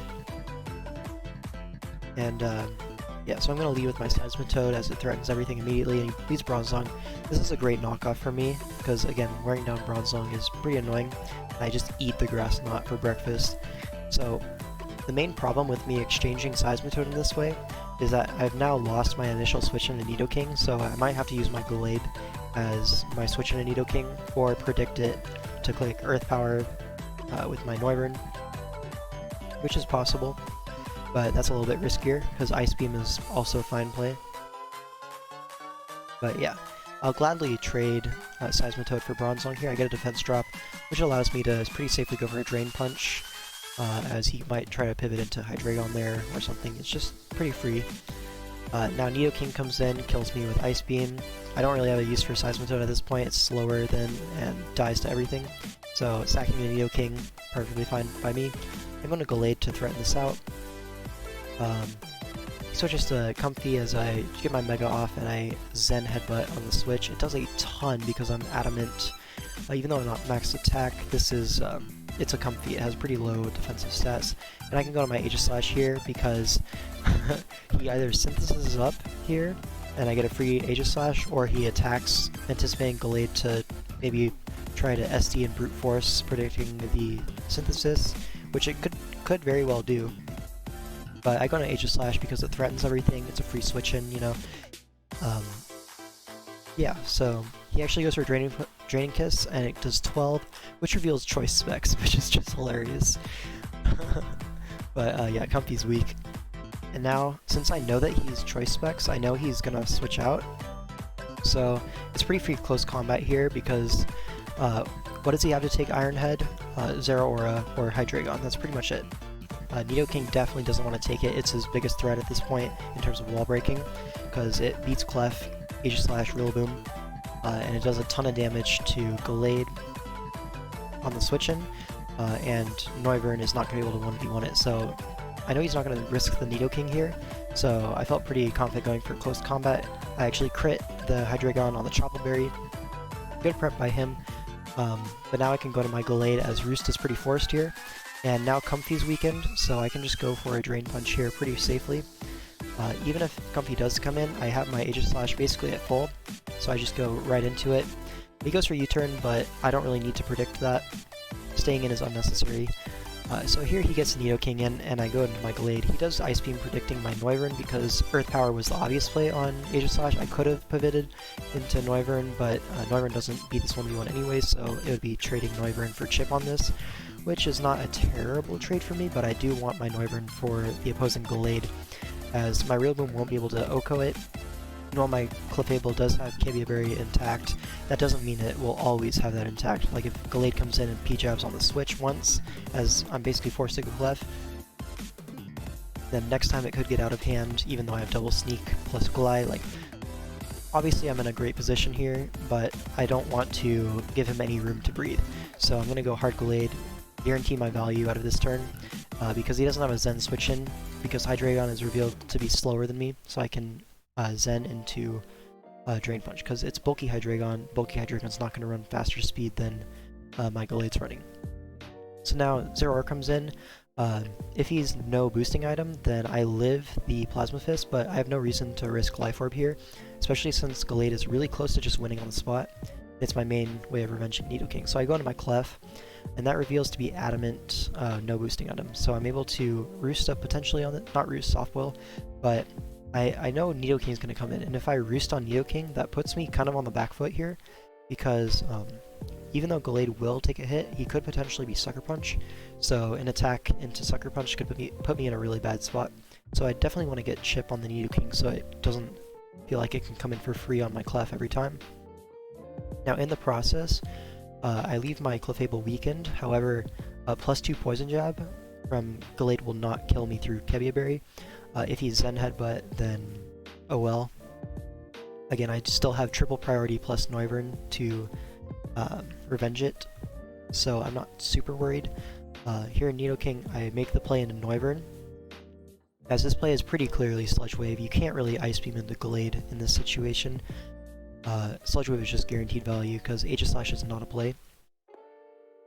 And here I'd actually double back into Clef, predicting the switch out because I want to heal up my Clef here. And he actually goes for Plasma Fist here as I soft boiled. I'm going to soft boil a couple more times to condition him, but eventually what I'm going to do is Moonblast here to get Chip on Zeraora, which is really important for my Rillaboom endgame, because if you look at it, Hydreigon, we know he's a bulky set, so he's not going to be like Specs Draco or anything. So if I can preserve health on Rillaboom so that I can take a hit from Hydreigon, with this Chip on Zeraora, +2 will kill it, +2 will obviously kill Gallade, +2 will kill Nidoking, and if I can 2-hit KO Hydreigon, then all I have to do here is force a switch with Rillaboom, SD on the switch, and then I win the game on the spot. And of course we can make that endgame even a little bit nicer by just clicking Glide 4 times if we weaken Hydreigon. Now here, I send on my Rillaboom. The reason I do this is because I don't want to risk my Gallade here to a crit from Plasma Fist. It won't kill me with regular, but if he's like Volt Switch, he could put me in range the next time. I don't want to go Aegislash here because it's slower and invites Nidoking after. So what I want to do is go Rillaboom and kill this with Glide, but he reveals to be Grassy Seed, which is good prep on their part. Grassy Seed Acrobatics, but here I get my opportunity to SD, and now I can just Glide, pick up the kill on Zeraora. And now Hydreigon his only play, and I believe I just sack Noivern here, because this allows me to get in my Gallade here. Drain Punch is super free, because if he stays in he dies, if he switches he'll get 2-hit KO'd by Drain into Zen if he goes Nidoking, and my Gallade is built to 1v1 opposing Gallades with the combination of Zen Headbutt plus Sneak, but here I have my Colberberry intact, so I just go into my Aegislash, because Knockoff is very unlikely in the Gallade vs Gallade matchup, but he does actually go for it here, which is a good play on his part.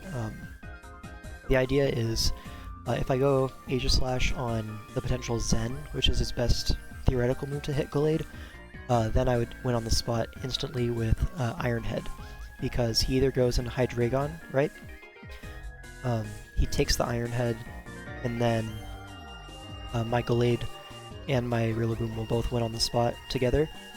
The combination of the two is unguardable versus him, because one priority will leave Gallade in range of the other, and then both of them would kill Hydreigon after an Iron Head, and if he stays in, then Iron Head into Sneak will kill this, and then Hydreigon versus both of these two will just lose to Gallade.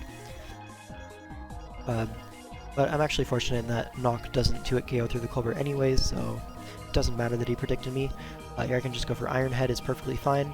And here I just go Hardened Gallade, he has no way to guard against this. If he doubles out, then my Rillaboom will sweep with Glide. At the very least, Glide into Shadow Sneak will be able to take out the Hydreigon, and then his opposing Gallade will be able to die to 2 of my 3 priorities.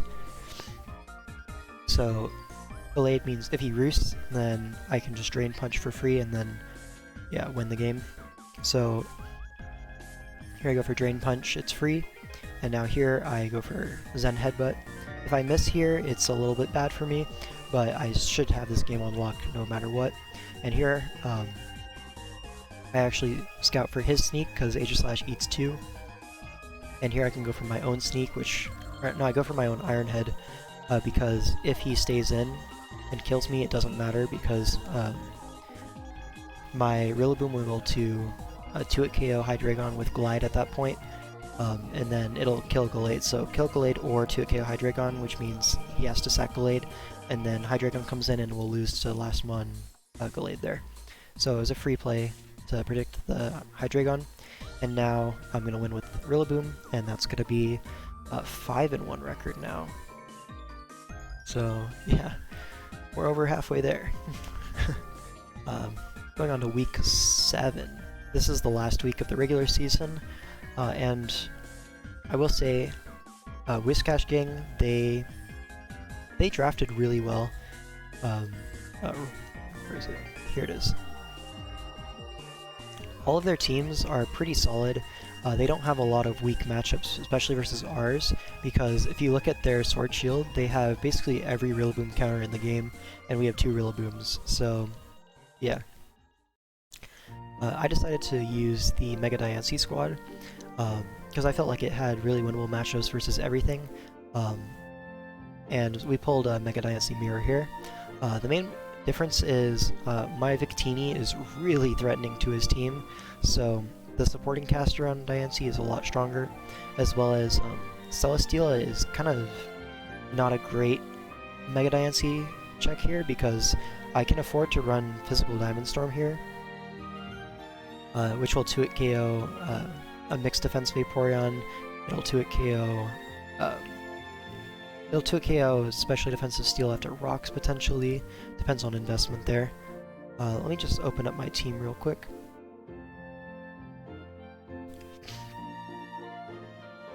Yeah, so let's start with the Diancie set. As you can see, I'm max attack, max speed Diamond Storm. As I already talked about it, Diamond Storm is really free to spam versus his team. If he wants to, like, check that, what is he gonna do, go Grand Bull? On a Mega Diancie, that doesn't sound like a great play. I'm Encore Rock Polish because I don't really need other moves, and Encore is always nice to have versus potentially Restock Grand Bull. He could potentially be Wish Vaporeon if I'm able to Encore that into Wish or Protect. That's nice. I can Encore potentially Zarude into Synthesis, or actually I just threatened that out anyways. But I don't really need other moves, so Encore and Rock Polish are kind of fillers. Mostly Diamond Storm move blast is all I'm going to be clicking. And then we have Crobat, which is going to be 3 attacks, kind of with Super Fang, Brave Bird, and Steel Wing for the opposing Diancie. So, in the mirror, Diancie is one of the biggest threats to my team. My only check really is this Piloswine, which will be a switch in once, maybe twice, but it's certainly not a long-term answer. And I have a especially defensive Roselli Berry Hydreigon, which will live after rocks, and Oko back with Flash Cannon, but that's kind of not the greatest trade for me, because I do also really want my Hydreigon to be my special Celesteela check, because physical Celesteela versus my team is not quite as good as special, since Meteor Beam is the obvious bring versus Victini. Anyways, so we have Crobat here. Steel Wing for Diancie obviously is super nice. It kills after... well, it's a roll in my favor after 2 rocks, kills after 3 rounds of rocks. Super Fang is really nice here because he doesn't have great reliable recovery. His main flying resist is Steel and Diancie, and this set beats both of them decently well. Celesteela will take a Super Fang, which is really good for me, and then Brave Bird for the rest of the team. Physically defensive again for the Cinderace,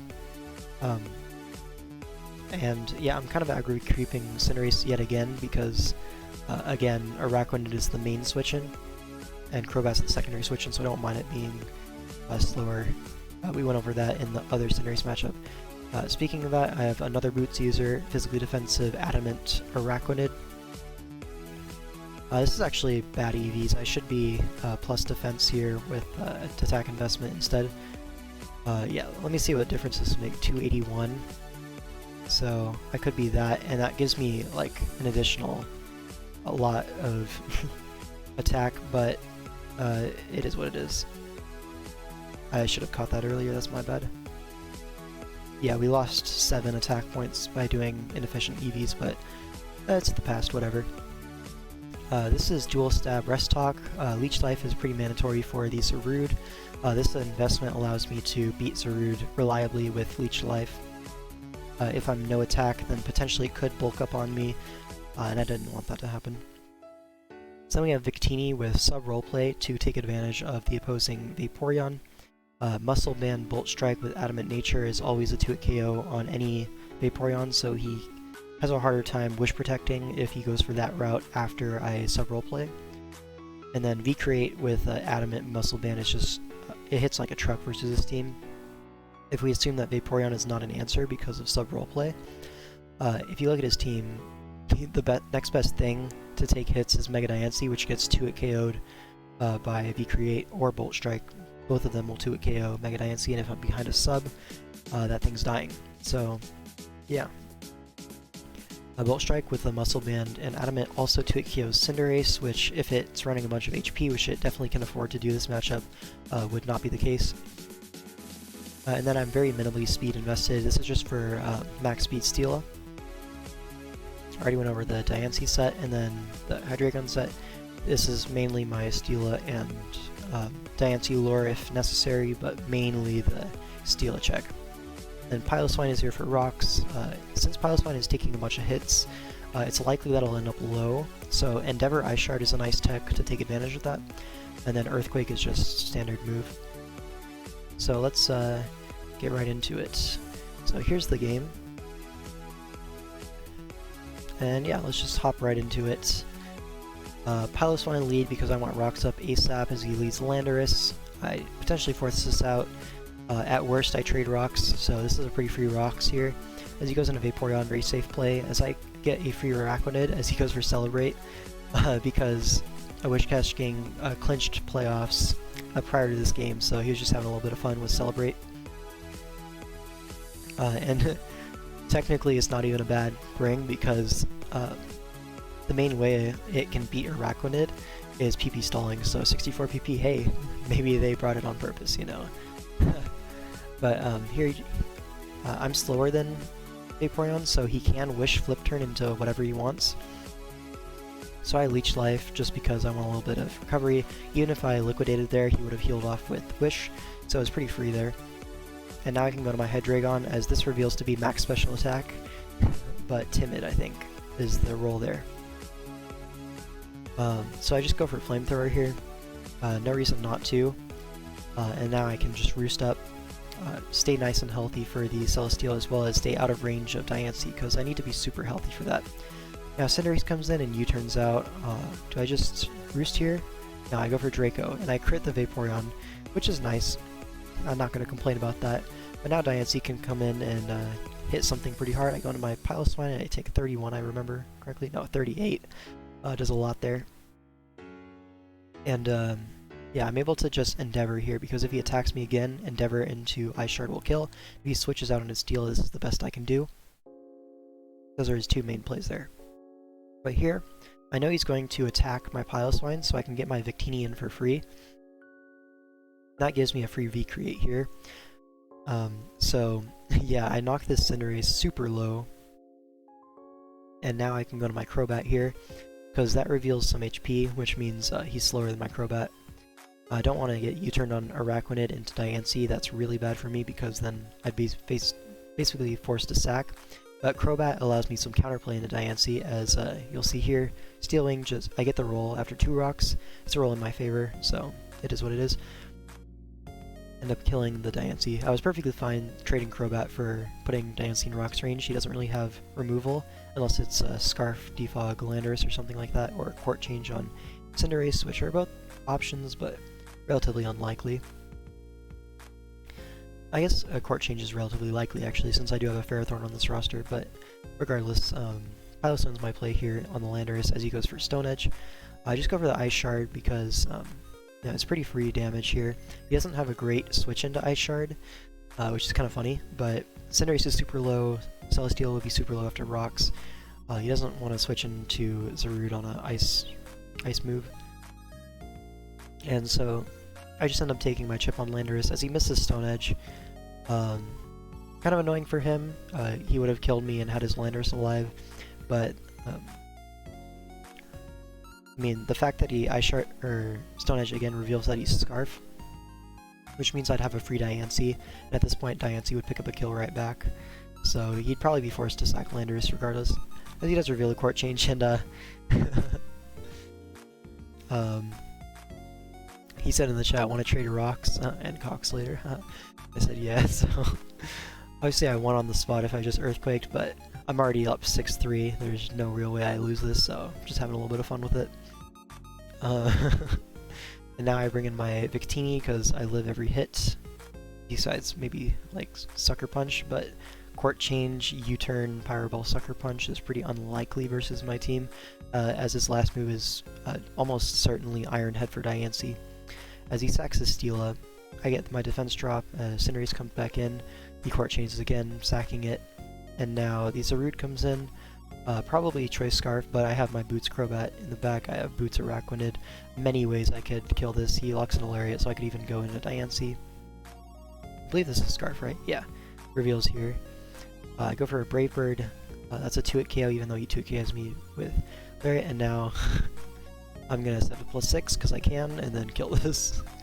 And now we end the regular season with a 6-1 record going into playoffs. Personally, Tangang itself had, I think, 4-3 with a really solid differential, so we ended up making playoffs as well as a 3rd seed. 3rd seed means we play Rocky Helmet Virizions week 1 of the playoffs, which is the semifinals. And yeah, let's go ahead and peep the matchups for this. So I play against Skyhorse, which is actually a super hype matchup in terms of regular season standings, because both of us are 6-1 in overall record going into this game.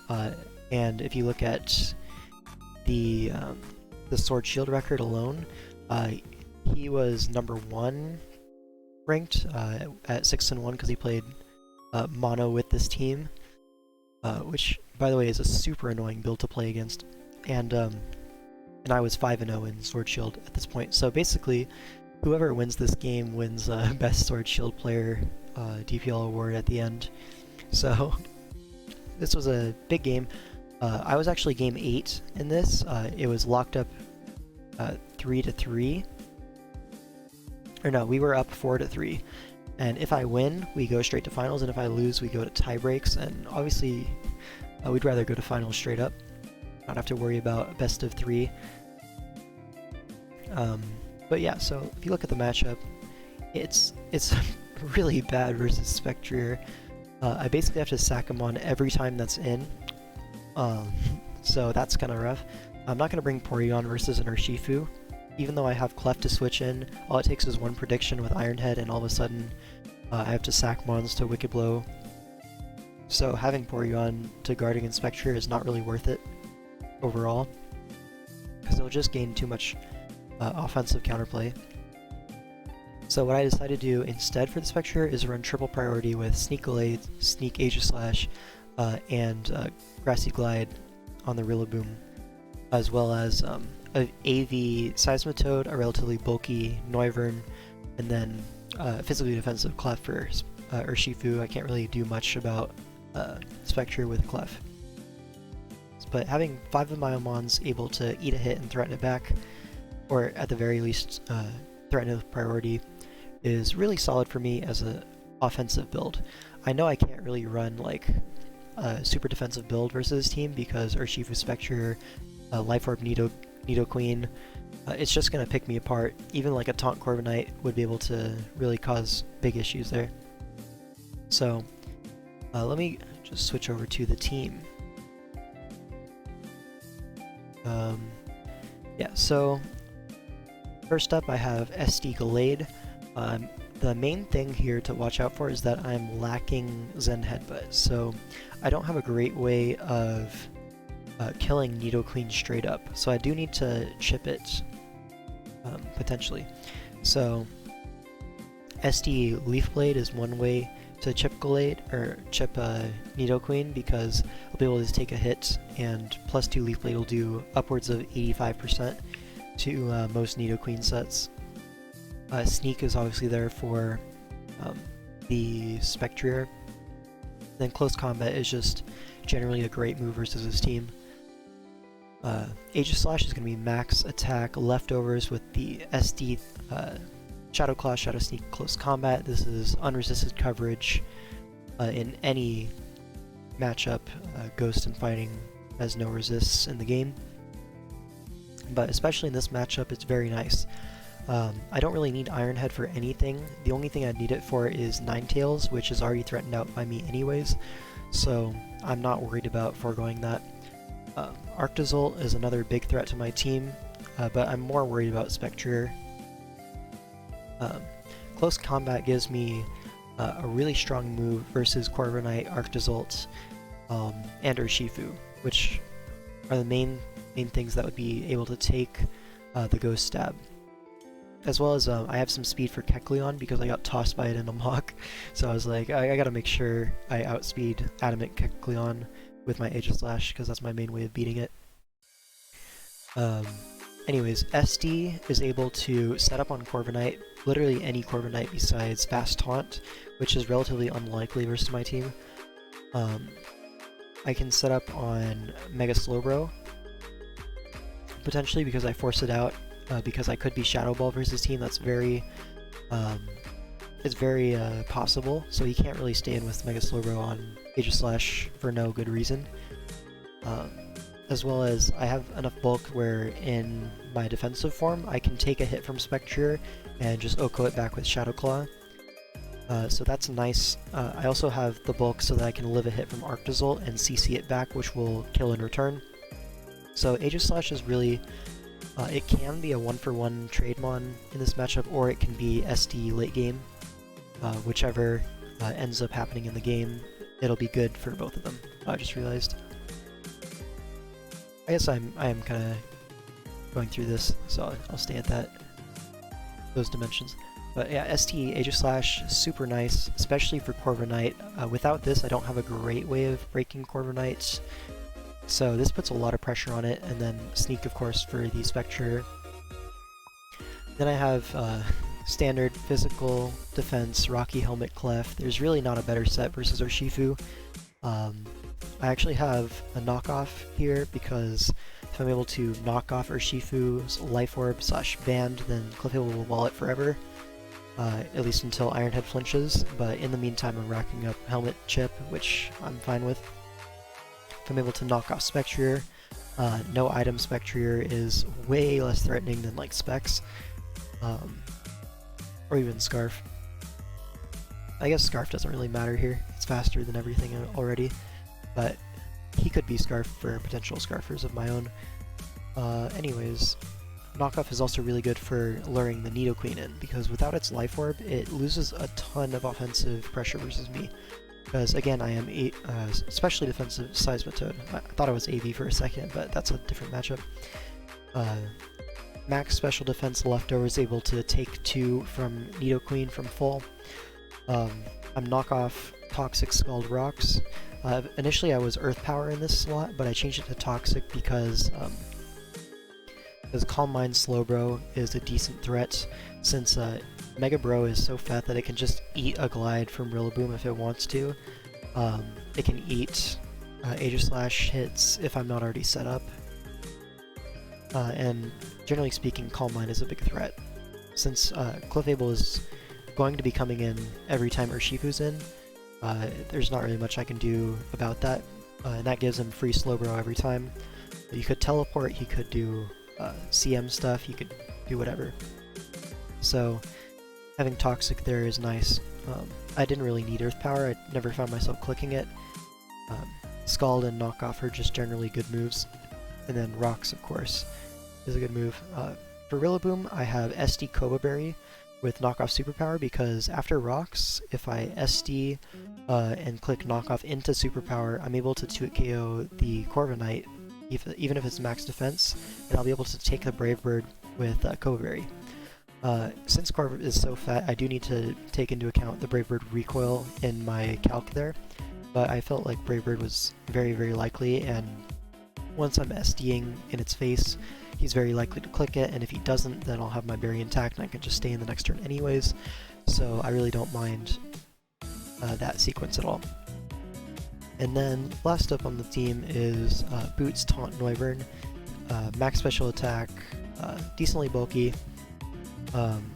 This is a pretty strong threat to his team. His only excellent switch-ins to this is like specially defensive Slowbro and Kecleon. And my boy Darkrai is good friends with Skyhorse. He knows how he builds pretty well, and he made the correct call that Kecleon and Mega Slowbro would not come, and that Skyhorse would bring the Hail Core even though it's not amazing versus me. I think Tengang as a whole kind of agreed that Slowbro Kecleon is the better build, but Ninetales Arctozolt is the more likely build, if that makes sense. So being able to not have Slowbro and Kecleon as likely brings makes Noivern immediately an offensive threat. Flamethrower will do a ton to Corv. It won't 2-hit KO special defensive Corv, but that's where Taunt comes in. Hurricane is just really strong versus everything else. While Noivern is not like super strong stat-wise, its moves are high base power, its typing is good, and it has a great speed tier, so it's still able to threaten his team pretty well. Alright, let me just try to find the replay. Here it is. Alright, so let's get right into it. Obviously very threatening offensive build. I'm going to lead off with my Seismitoad, because it's my rocker. I want to get up rocks turn 1 if I can. Spectre lead is actually really good for me because I can go for a knockoff here. If he goes into anything, I really appreciate a knockoff. I'm actually Poison Touch on this, which is going to come into effect here, because I don't really need Water Absorb for anything, so being able to poison the Urshifu and get rid of its life orb is like maximum value out of this turn possible, as now my Clef will easily wall this. Even if it clicks Iron Head, I'll be able to roost that off, not roost, soft boil, and avoid the 2-hit KO unless he flinches me, but if he flinches there's nothing I can do anyways. So I go Clef, he crits me, very lucky. I get my helmet and my toxic damage. Now here I'm like, okay, in his mind, Clef could be the rocker. I could get up rocks here, I could soft boil, I could Moonblast, I could do a bunch of things. Nidoqueen is perfectly fine here. I've already revealed not to be Kebuberry. I'm definitely not going to click like an Ice Beam here, predicting the Nidoking switch, or Nidoqueen. So I make the double back into my Seismitoad here to catch the Nidoqueen since I'm max special defense. And here, we knew this was going to be a big threat, but T-Spikes do go up, and in exchange I Scald the Nidoqueen.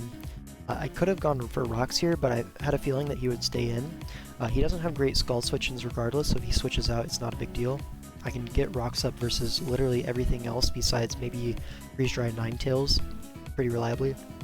So I wanted to Scald here, get Chip on Nidoqueen, which is really important for my Noivern, as well as my Gallade, because Gallade doesn't have the Zen Headbutt, as well as Nidoqueen being one of the biggest offensive threats. Being able to chip it means that it won't be able to come in on Clefable as easily, and it'll get less value than it might otherwise. It also puts it in range of Grassy Glide pretty soon. I don't think it's quite in range yet, but after an SD I do need a little bit of chip, so that chip has been achieved. So yeah, now Ninetales comes in as I get the rocks up. Now here, I don't want to stand on a Freeze Dry, so I'm just going to go straight out into my Aegislash. I'm pretty bulky, and I have leftovers, so I don't mind taking a hit. But he actually misses a Hypnosis, and he just stays in and hits the next one, which basically means I burn an extra turn of sleep here. But now, I believe he switches out into Nidoqueen, as I just burned my second turn. And now I basically have to go into Noivern here, I think, is the play, yeah. Because it's pretty hard for him to click Ice Beam there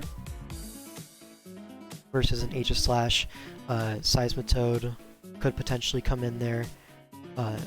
So I was thinking Earth Power is the most likely play because it would hit these three mons, Gallade, Aegislash, and Seismitoad. And so Noivern was a fine play. If he did not Earth Power, he would probably not Ice Beam, is my mentality there. So he does end up going for Shadow Ball, which is actually a really good bring.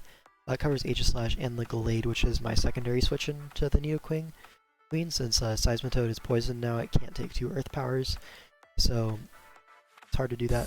But now I get my Noivern in, and here, at 36%, if I Flamethrower this turn, then the Nidoqueen, after Hail, would either die or be in Rock's range, and at this point in the game, I'm okay sacking my Noivern to guarantee that Nidoqueen is not around anymore, since then my Clef is much freer to click freely and not have to worry about Nidoqueen coming in to take advantage of it. So Hurricane obviously would kill, so he doesn't really want to stay in, but he could just go for the dodge and be like, I'm just gonna try to kill Noivern, whatever. So he actually goes into Spectre here on the Flamethrower, which is a good play by him, and now I'm basically forced to sack him on, even though my Seismitoad's at 100% HP. This is going to be Specs and 2-hit KO in conjunction with the Hail and poison damage. At this point, Seismitoad has gotten up rocks. We've got the knockoff on Urshifu. Nidoqueen's pretty low, so I don't really feel a super hard need to keep it around. I really want the other 5 more. So I'm just going to sack this to Spectre, and it takes Rock's hit from Noivern and and a little bit of Hail. So this actually puts it in Rillaboom range, so I'm just going to Grassy Glide here. I thought about knocking off on the Corviknight switch, or SDing even on the switch would be better. I believe I actually had SD clicked for the first 10 seconds or so. But then I saw he was taking a little long. Maybe he was starting to overthink. He's like, oh, well, if I kill this here, then I'm in a huge positive position. I have a free switch to Corviknight. It's unlikely that he would click Glide into Corviknight when it's so obvious, right? So Spec Shadow Ball at +1 just drops any Rillaboom set. So I can definitely see the reasoning behind staying in, but I'm very glad that I'm able to take this out with Glide, as that was definitely the biggest threat to my team. Now Corviknight comes in, reveals Boots. I feel like he's not going to Brave Bird. I actually thought he might U-turn here, and I wanted to get the knockoff damage off because with Boots, I'm unable to do the sequence of SD knock into Superpower because it won't kill, because he won't be able to taking the rocks damage. And yeah, so I go for knockoff. He actually reveals here that he is not full physically defensive, which makes sense because he's bulk up as he reveals here. But now I'm like, okay, I can't let this just set up in my face. I have 2 options here. I can go to Aegislash, try to wake up, or I can go Noivern. I decide to go for Noivern here. And he reveals Drill Peck here and doesn't kill me. This was a roll, but I got the low end of the roll, so I'm able to live with 4% HP, and I'm able to roost here. It's pretty free. I will get the terrain as well. Even if he gets +2, I'll be able to Flamethrower it next turn, and then my Gallade will be able to finish it off. Or I'll be able to set up with Aegislash, whatever I really want to do at that point. So he goes into the Ninetales here. I believe he took rocks there. Yeah, he took rocks. And here I'm like, okay, I'm just going to Flamethrower here, because if I get rid of Ninetales here, Arctozolt's instantly not a threat. Urshifu is not a threat to me very much, because Helmet plus Poison, he's already at half. He's not going to long-term sweep me. Nidoqueen's already dead. Corviknight I can always SD on it with Aegislash. I can CC it with Gallade because it's not max physically defensive, it's like mixed defense, I think. So if I'm able to get rid of Ninetales and thus reduce Arctozolt as a factor in the game, my Gallade has a very solid chance of just straight up winning. So that's why I stayed in to Flamethrower. I'm not going to throw out my Noivern for no reason, but that was a pretty good reason, I think. Gallade just wins on the spot once Hail's down, so if I'm able to get rid of Hail, hey, that's a worthwhile trade. I end up burning the Arctozolt on the switch, which is obviously super nice for me, as it allows me to go Clef and not have to sack him on. Otherwise I would have to. As you can see, it still does 28 to max defense Clef. Arctozolt is pretty strong, but now I can actually get a free soft build here, heal up my Clef. This means that Urshifu's still not a threat. He could have gone Nidoqueen there, and honestly he probably should have, to get a little bit more offensive pressure, but Hail's up, Rocks are up. He'd be taking an additional 12% plus another 6 the following turn of attacking. But it was probably worth it from his end to extract that last value out of the low HP Nidoqueen. Instead he goes Ninetales here.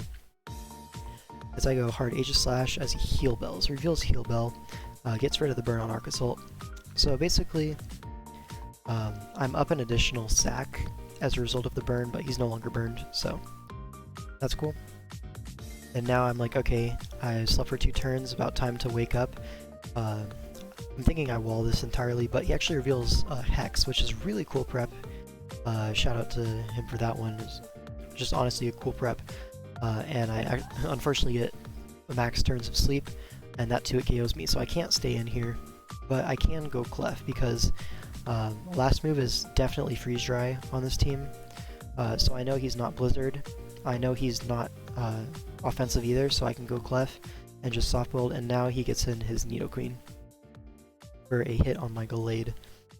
Now, I really didn't want to take the hit on Gallade, but I felt like keeping Noivern around was valuable enough for the Corviknight, as well as it revenges Urshifu. Ninetales after Rocks it'll die, Arctozolt it'll die, and Nidoqueen will die. So if you look at it, Noivern literally wins the game on the spot outside of Sucker Punch Urshifu, which I obviously have Clef for. So pivoting away from a Gallade endgame to a Noivern endgame is basically what just happened here on this turn. I basically take the hit on Gallade. It doesn't matter what he clicks. He could click Ice Beam, he could click Earth Power. It's all fine for me. I can just go for CC, which is a guaranteed kill. And he sacks the Ninetales to get Hail up, chips down my Gallade. So I basically have one more turn with Gallade. And he goes to Arctozolt. Now here, I'm like, okay, Sneak will kill this, and I'm perfectly fine trading Arctozolt for Gallade, because then my Noivern will sweep on the spot. Basically, my Aegis Slash will win, my Noivern will win, everything wins after this. So he actually reveals Protect, which is, again, really good prep here. In conjunction with the T-Spikes and the Hail, it really wears down my team since I don't have a lot of reliable recovery outside of Clef. So a good bring on their part, and it ends up working out here.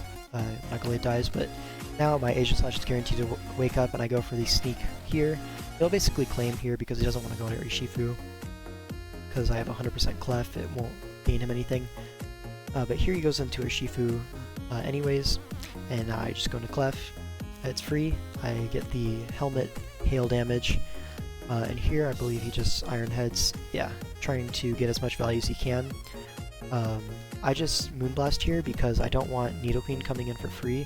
That's one of the only ways I can lose this game, so I wanted to keep the pressure up, guarantee that Urshifu's dead, Nidoqueen's dead, or he goes into Corviknight and is forced to roost, I get a free Noivern. All of these are great for me. So now he goes into Nidoqueen. I'm just going to sack my Clef. It's useless at this point. It's done its job of checking Urshifu long term. And now my Noivern is going to win the game with Flamethrower. I taunt it because the only way I lose is Flamethrower doing less than half as he sets up and gets all the right turns. Now I'm able to roost pretty safely. He has to Drill Peck, does 32, and now I can 2-hit KO with my Flamethrower. And that's going to be semifinals. This was honestly my favorite game of the whole tour, because this put us immediately into finals. We didn't have to worry about tiebreak, and it gave us a week off because Whiscash Gang and Temporal Tower Titans did end up tying 4-4, and they went into tiebreak. So we had some time off, we had some, and just being the guy to put yourself into DPL finals, it just felt good, man. So yeah. so let's move on to the finals matchup, and there's actually a pretty big upset here. Whiscash Gang actually lost to Temporal Tower Titans in the tiebreak, which was really good for us because we really like our Mons matchups versus the Titans, and we really hate them versus the Whiscash Gang. So we're super happy that we get to play the Titans in the finals, because honestly we probably would have lost to Whiscash Gang unless a lot of stuff went our way, just based on the Mons matchups. Their prep, I mean their drafting was really solid, especially versus our drafts. So yeah, anyways, so here's my game. Honestly, this matchup was really good for me, but I ended up losing, so spoiler alert, obviously it's on the screen. This is really probably a bad team. I'll go out and say it from them drafting wise. Obviously they can do techs that can make stuff work, obviously they did, but this team in general lacks a lot of resist to common typings. Like, where's the flying resist? It's only Mega Steelix. So, Mega Pidgeot in this game is instantly amazing. Latios is instantly amazing, because with Soldew I'm able to 2-hit KO Specially Defensive Clef, which is the most likely set. Heatran is pretty good this matchup. Rillaboom is amazing this matchup. So like, I have a lot of mons that are really good. Clefable also just destroys this with offensive Life Orb, which is my set. So let me just go into the team real quick. Here.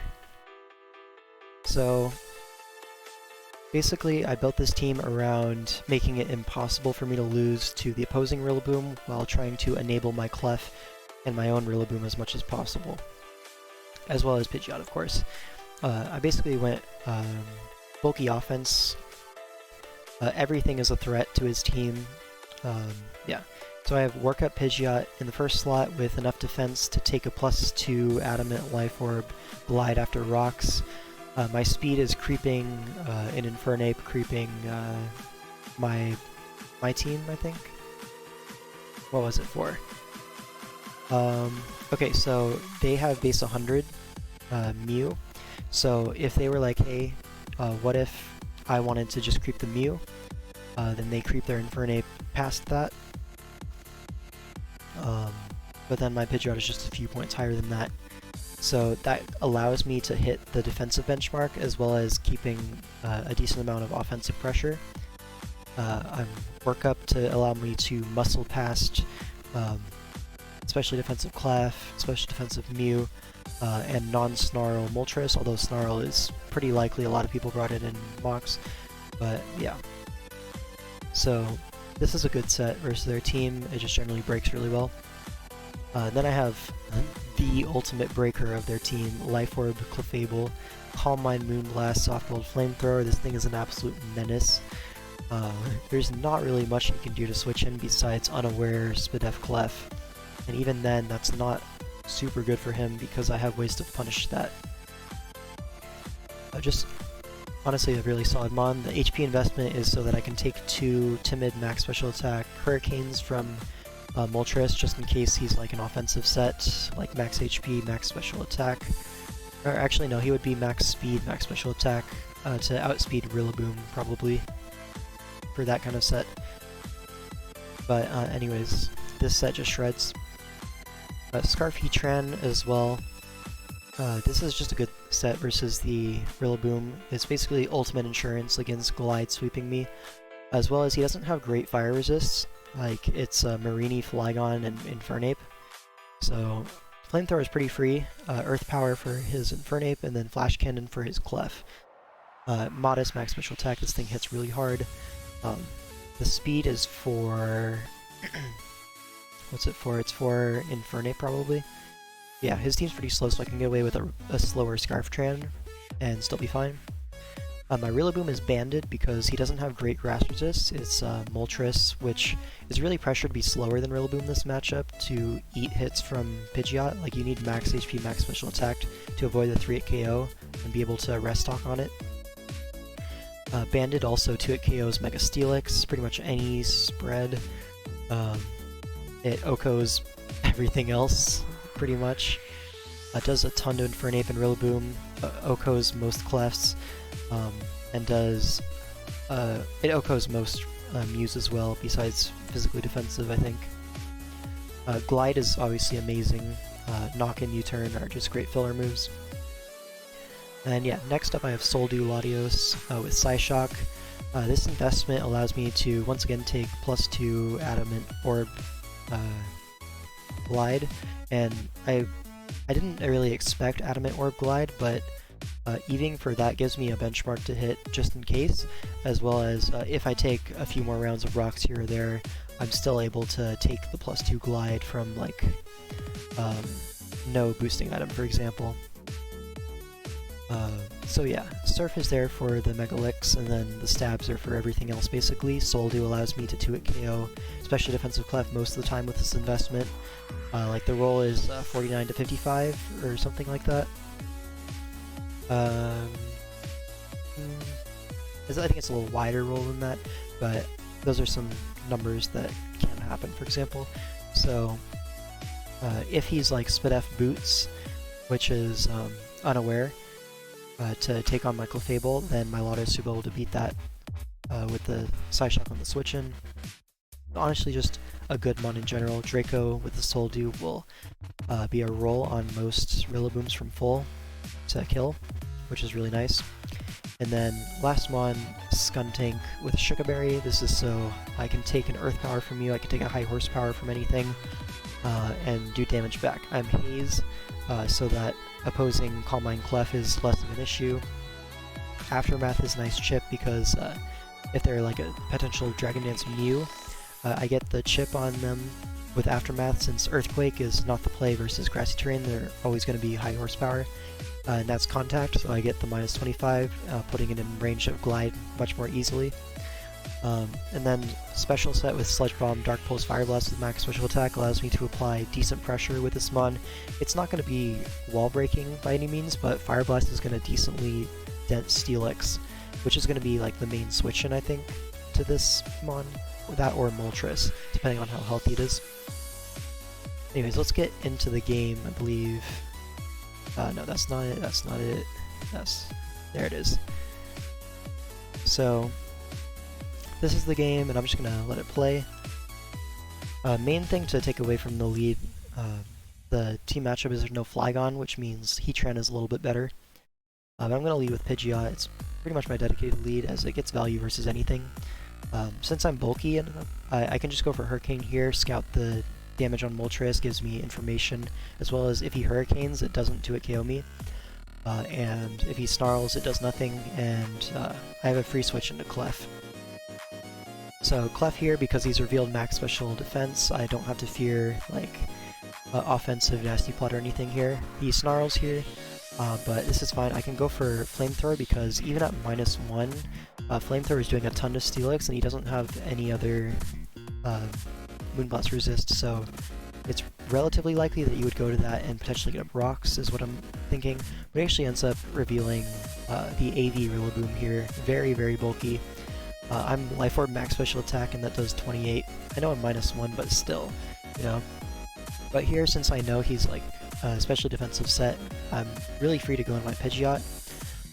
As he U-turns, I figured that would happen, but I don't really lose much. I go for Roost here, as it's likely that he clicks Snarl again, and I can end up at a little bit higher HP, back up to 83, and now I can go for the Heat Wave, which is actually a pretty smart play, I think, because at the current range of health, prior to this turn, he could have switched in on Hurricane, but now, if I get a free turn with Pidgeot, Hurricane is basically a kill. I don't know the Clef spread, but it's possible that I'd be able to 2-hit KO it. And now I can 2-hit KO Moltres, which is obviously his initial switch into Pidgeot most times, so being able to remove that as an option for him was definitely worth it, taking the Hurricane here. Because now I can Roost up, as I believe he Snarls again, and I end up at 66 HP. And now I can go into my Clefable, as he's forced to rest, because if he doesn't, he's in range of 2 Hurricanes. So this allows me to get my Clef for free, and I can just fire off a Moonblast because he has nothing that really wants to take it. Rillaboom will take it, but I do crit, which is nice damage, and now I'm forced out. The problem here is that even though he has a lot of special defense, I also calc that he's adamant with some investment based on the U-turn damage on Pidgeot, so knowing that, Wood Hammer into Glide could potentially kill my Pidgeot, so I can't really risk that when Pidgeot is so nice versus their team. At least I'd prefer not to risk it, and I know I've already shown Pidgeot to be my initial Rillaboom switch-in, so I feel pretty confident that he's not going to high horsepower this turn, so I actually end up making the switch into Heatran here, as he makes a nice mid-ground and goes for knockoff, and I lose my Scarf, which I'm honestly fine with because I can force this out and get up my rocks and not be locked in. He goes into Infernape here, which is a nice play. Judging that he switched right into it, it shows that it's his initial Heatran switch-in, otherwise he could go into Moltres or Mew, both of which would be really solid choices against Heatran. They eat the hits and be able to recover them off eventually. I know Moltres is asleep, but he can get off a rest talk turn there, and he'll be able to rest in time most of the time, unless I'm really good at pressuring it. So I go into my Heatran because I figure rocks are coming if this is like a bulkier Heatran designed to come in on Heatran. A bulkier Infernape designed to come on a Heatran. It's likely that this is rocks and that Steelix is like a curse set. So I go into my Latios, and if he did go for a U-turn there, fine play. I was okay taking chip on this. And I can go for the Soldew Draco Meter because it's unlikely that he goes in a Clef on the Psychic move. I could be Specs at this point. Moltres is pretty free there, so I go for the Draco, get really good chip on it. Again, in range of 2 Hurricanes, so that's amazing for me. I get a free switch into Clefable here as he Sleep Talks a Rest. And now Moonblast is really free. Rillaboom can no longer switch in, so Mew is the next one in line and does so much damage. And here I can spam Moonblast pretty freely. He reveals the Roost, and I'm doing a little too much damage for him to be able to sustain this, but I'm going to start getting lower rolls. You can see 49 here, and now I get the drop, which is really nice, and then I get a crit. So he's already revealed his counterplay to this is just Roost stalling, so I'm going to take this as a turn to Calm Mind up, which will allow me to break past this Mew very quickly. And now my next Moonblast is going to do upwards of 70%. At 85, I get a high roll there, and I get another drop, which is nice. That means the Sludge Bomb's going to do a little bit less. Honestly, I don't think it mattered that much. The drop, it's pretty much the same game anyways. Now he gets his turn into Rillaboom, takes more rocks, which is nice for me, and now I'm going to go into my Skuntank here, because I don't want to switch in on rocks with my Pidgeot, and I've already revealed Heatran to be a potential pivot in here, so I don't want to go into that on a high horsepower. It will kill me. And Skuntank still has the Sugar Berry intact, so I'm just going to go to that. And judging from the investment, I know that my Skuntank's going to be faster than this because I have a little bit of investment. And you can see from the terrain I am faster. And here, I figured Steelix is a very likely play here because Sludge Bomb is really free. So I just go for a Fire Blast, and this damage, gone through the whole music video. Let me just replay that. It's a 2.5 hour video, my god. Anyways, I go for Fire Blast, and that damage, 17%, reveals that he is very bulky on his Infernape, probably max HP, which makes sense, and judging from that, I'm thinking, okay, he's max HP, max speed, Stealth Rock Taunt type of stuff, which would beat most Clefables, it would beat Heatran, it would beat most Rillabooms, it would be able to U-turn out on Latios. So I'm thinking, okay, he's probably a utility set, but he actually reveals to have attack investment and be able to kill my Skuntank with Flare Blitz. If he didn't have investment, he wouldn't be able to kill me, which is why I went for Sludge Bomb here, just to get a lot of chip on the Infernape, as well as fish for the poison with Sludge Bomb. But here, he ends up killing me, which is fine. He takes Recoil and Aftermath, putting him pretty low, which means my Heatran doesn't really have switch-ins. And here I go into my Pidgeot and Hurricane. I know from the HP and attack investment that my Pidgeot will be faster. There's no way he can afford max speed with that type of bulk and attack. So here, I'm just going to go for Hurricane on the Clefable. He takes Rock, so we know he's unaware. And here he goes for Light Screen. Now, this is pretty scary because Cursed Licks behind Light Screen is something that my team has faced in the past, and it was very threatening, so that's what was immediately on my mind here. So what I wanted to do here is roost up, because I wanted to start, I thought he would probably click the reflect here. It's probably dual screens. So I wanted to roost up here, get one more turn out on the light screen, and then potentially start working up to prevent setup here, because +1 heat wave through screens is still going to do a ton to Steelix. He'd basically be forced to go into Moltres there and waste all his screen turns rest talking, which is perfectly ideal for me. I didn't want to just work up hard here, because if he is like Moonblast or Ice Beam or something like that, he could potentially kill me. I don't really know his spread at this point. He could be offensive, but although he's probably likely defensive or like speedy or something like that because of screens, I didn't want my Pidgeot just to straight up die this turn, so I went for Roost, keep it healthy, and he actually goes for Teleport. So not getting up the Reflect, and he goes into Steelix, so I'm thinking, okay, if he curses up here, after a couple Heat Waves, I'll still have my Latios to surf it, I'll have my Heatran to Flamethrower. I have my ways around this, so I'm going to go for a Heat Wave. At this point, there's really nothing I can do besides just spam Heat Wave. Since I do have a bunch of bulk on Pidgeot, I'll be able to take a Heavy Slam, even a Gyro Ball at this range. And I'll be able to guarantee get 2 Heat Waves off. And as we can see here, it does 34, and he clicks Dragon Dance. Now, yeah. So you saw from here, right? I lose the game. Yeah, this is how... No, I gotta get back to it. So this is how I lose. It's to Max Speed Jolly, Dragon Dance, HP invested Steelix. This ends up being literally the one set in the whole world. You're gonna see it. It's even worse than you might initially see here. So he has the HP investment to take Heat Waves. If he was no HP, like just max speed, max attack, the minimum that Heat Wave would be doing is 36 here. So we know that he has investment. I get 2 Heat Waves off, and that leaves him at 30%.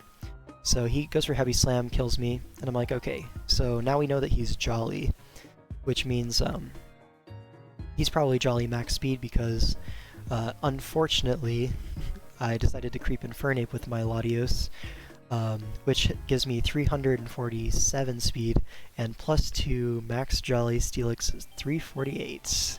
Amazing how that works out, you know? So I know my Latios is not going to be able to revenge this, unless he's like not max speed Jolly and somehow creeping Pidgeot with some weird spread. But at this point, I'm like, okay, my Banded Rillaboom still to max HP Steelix does 29 min. I'll take that roll. Take that any day. So I just go into this. I'm like, okay, Glide can just pick this off at this range unless he gets absolute min roll. And it's not even guaranteed that he's max HP. That's like literally the worst case scenario. Calc is max HP. He could be some attack, some HP. That's also pretty likely. But here, he reveals Protect. So literally the one set that can do this. And he gets the terrain recovery, and now he's not in range of Grassy Glide. It doing 34 leads me to believe it was some attack, some HP, but regardless, I don't think it was a roll. I think he just lived, and so he's just gonna sweep me with +2 Steelix, and I'm like, man. We were up, at this point in the series though, we were up 4-0. So it would be pretty catastrophic if they won the next 4 games in a row to force tiebreak and then won that. So I did have pretty good faith in my team that we would be able to wrap this up regardless, but I definitely wanted to end it out here, especially since my matchup was so strong. But he brought the heat, and the techs hit, like, good prep on their part. Obviously I should have done max speed Latios, but I mean, can you blame me for creeping Infernape? I don't think so. I could have kept my Scarf on Heatran, but at the time it was the best play. Like, he got the knockoff. I mean, it just so happened this way. He reveals High Horsepower as the last move, of course, and then my Clutch is going to die, and that's going to be GG. So that's how we end off our season, a 7-2 record. But I mean, the very next game was Sharky versus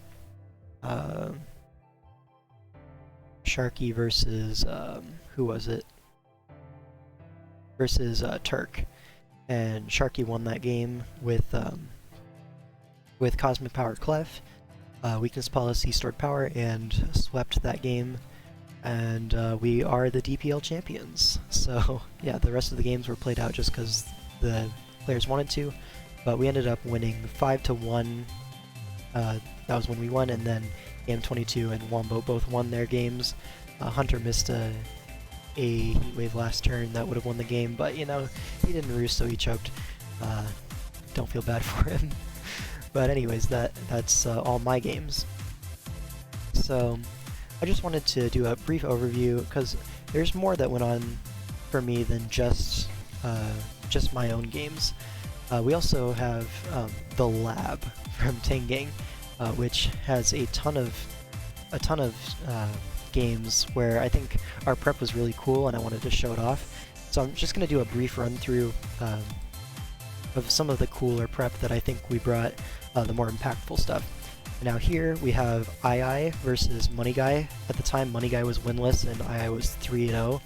So we actually specifically matchup fished because he was spamming the Zygarde team, and we put myself and Sun Moon next to Money Guy with this team.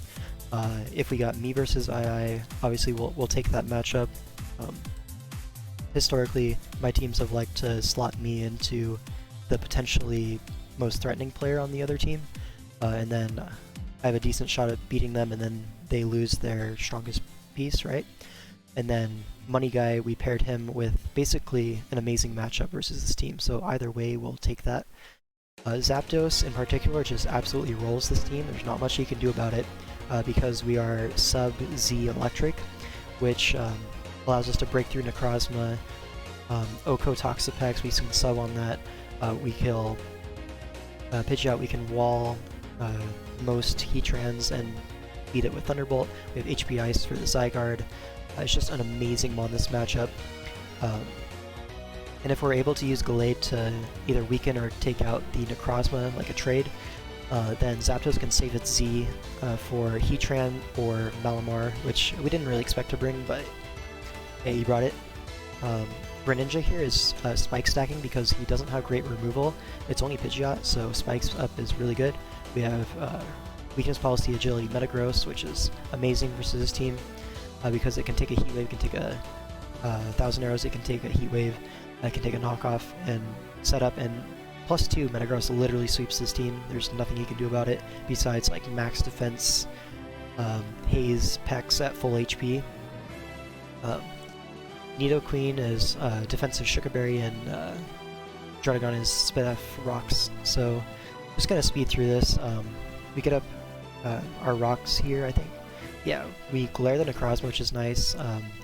Dread kind of does a bunch of work. Here we're gonna Dragon Tail, get in Heatran. This allows us to get its spikes up. Pex in. We try to sack Druddigon. We actually get our Apothecary. That's another thing. And then we get our Zapdos in here on this turn. We're able to sub up here. Yeah, we get a sub up. We Roost as he rests. And here we Thunderbolt. And he's like, I can just rest talk, but here's the Z coming in clutch. Taking out the Malamar, and now we're behind a sub. He has to basically sack another Mon. He's going to choose Heatran. We're going to Thunderbolt. But here, Zapdos is in such a great position where we don't need to risk like Flamethrower critting or burning, leaving us low. So we actually sack the Druddigon here. Get us free switch into Gren. This is a free Dark Pulse, right? Yeah, we click Dark Pulse. Gallade in is pretty free here because we maintain the offensive pressure. We can knock off here, guaranteed value, kill the Necrozma, and then Metagross comes in, agility, and wins the game pretty much. We get a freeze on Zygarde, but it didn't matter because he can't DD up and outspeed our Metagross. We're still faster, I believe, and if he Thousand Arrows and kills us, then Zapdos wins the game on the spot, unless he crits something with Heatran or something. Like, this game was over. The freeze didn't matter. But yeah, that's just one example of the lab coming in clutch. The Zapdos set was amazing. Everything worked as planned, pretty much. Now here we have Wombo versus Hunter. This is a matchup that we had actually a lot of problems with.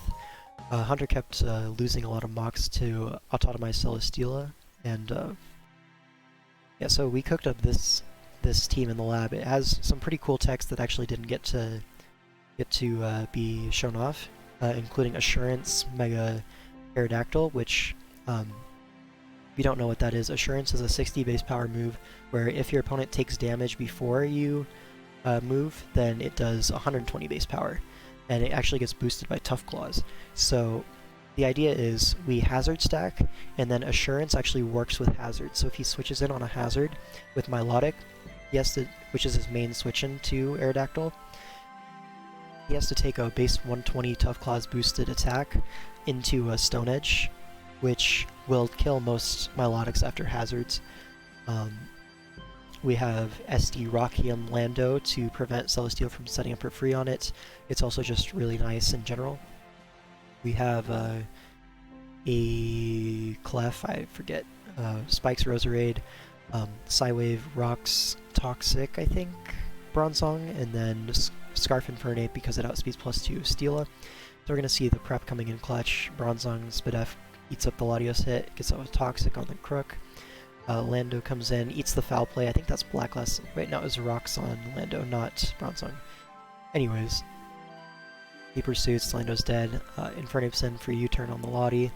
Arrow's in. We actually Stone Edge here because we knew Culver was very likely to bring. So yeah, that's a free kill. Milotic comes in. This is free spikes, so the game plan is going according to plan. We're hazard stacking on the Amoonguss because he doesn't have much better of a play to switch into Roserade. But we're Synthesis Black Sludge so we can 1v1 this long term. Crook comes in. It actually lives on 1, but we can go into Aerodactyl. As he dies to poison, now Milotic comes in, eats the hazards and the Burn Orb. This is why Burn Orb Milotic is terrible. It just takes chip infinitely. It doesn't really have time to do anything besides recover. I mean, yes, it will switch in on Aerodactyl, right? But it won't do anything the whole game. And here we have, I remember it's Life Orb Clef with CM, Moonblast, Flamethrower, Softboiled. Here we just Flamethrower, predicting Amoonguss, but we didn't really have to make that play. And he freezes the Clef, and this is a fire play. He actually doubles into Infernape, predicting the Steela here, which is just a wild play, amazing by Hunter. That's why he's the SM one trick. He can only make those plays in SM. Any other tier, he just sacks everything immediately. But he gets off a Flare Blitz here. Diancie comes in on hazards, basically dead at this point. He actually doesn't have any tech for Bronzong, so we're able to just Psywave twice. And Celesteela comes in, we go hard into the Infernape because he has to autotomize if he wants a shot. He ends up being Akaberry, which is fine, because he autotomizes again, we get to keep our Infernape and go hard into Bronzong. Because the flying move is pretty obvious there. You're not going to click Earthquake or anything, and even if you do, Bronzong's immune. So you're able to protect, see what he wants to do, and he's actually Leech Seed, so we're able to just Psywave a couple times. Arrow comes in on Milotic just as a sack, and now Roserade comes in to win the game, and that's it. So that was a cool lab prep, and we turned an unfavorable matchup into a matchup where hazards just dominate. So that was really cool. Next up we have Darkrai versus Bronson. This was a really long game, so I'm going to speed through it, but basically we have a really solid defensive core and ways to slowly get value. And also this this opening is really funny because Garchomp switches into Heatran and gets 1v1'd because he scale shots, so that's funny. And then Clef comes in on Urshifu, and basically this team is built around Heal Bell Clef, keeping Gastrodon healthy, keeping everything healthy. And then Rillaboom, Latios, and those two mainly will be able to get in every once in a while and get value. This Mismagius was a good bring, forces us to sack our Pidgeot, but in the end, Rillaboom's able to revenge. So this is like a good example of a really safe team. Like, Darkrai didn't really have to make any plays this whole game, and he won anyways. He played super safe, super conservatively. I mean, at the beginning you could say he outplayed him by staying in with E-turn on Garchomp, but this whole endgame is like 100 plus turns, and it's Darkrai basically never risking anything and having the build carry him into a really solid, easy win. Like, you see Darkrai just missed Draco on the Slowbro. That would have killed after Toxic this turn. But basically, bad luck extended this endgame, but the team was super solid, and it didn't matter that we got hexed a bunch in terms of like dodging and then getting full parried a bunch, because the team is so solid that it didn't matter what Bronson did. Eventually, Rillaboom was going to find value. Eventually, Latios was going to kill something. He actually ended up PP stalling heal bells, but in the meantime, like, we ended up getting enough value to win the game. So that's cool prep. And now we have Blitz versus Aki. This is a matchup where, so Blitz kept losing a bunch in mocks, and like he didn't really know what to do with the team, so I just happened to be up at 3 AM, so I made a team with a bunch of crazy sets, including but not limited to Banded Murkrow.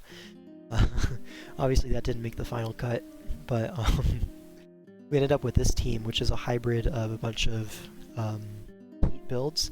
It has, I think, non-roost Skarmory, which allows us to get Toxic and Hazards and stuff like that, not be a sitting duck. We basically get our value and die. That's how this Skarm, because a roost Skarm gets taken advantage of pretty heavily. We have, I don't remember the Infernape sets.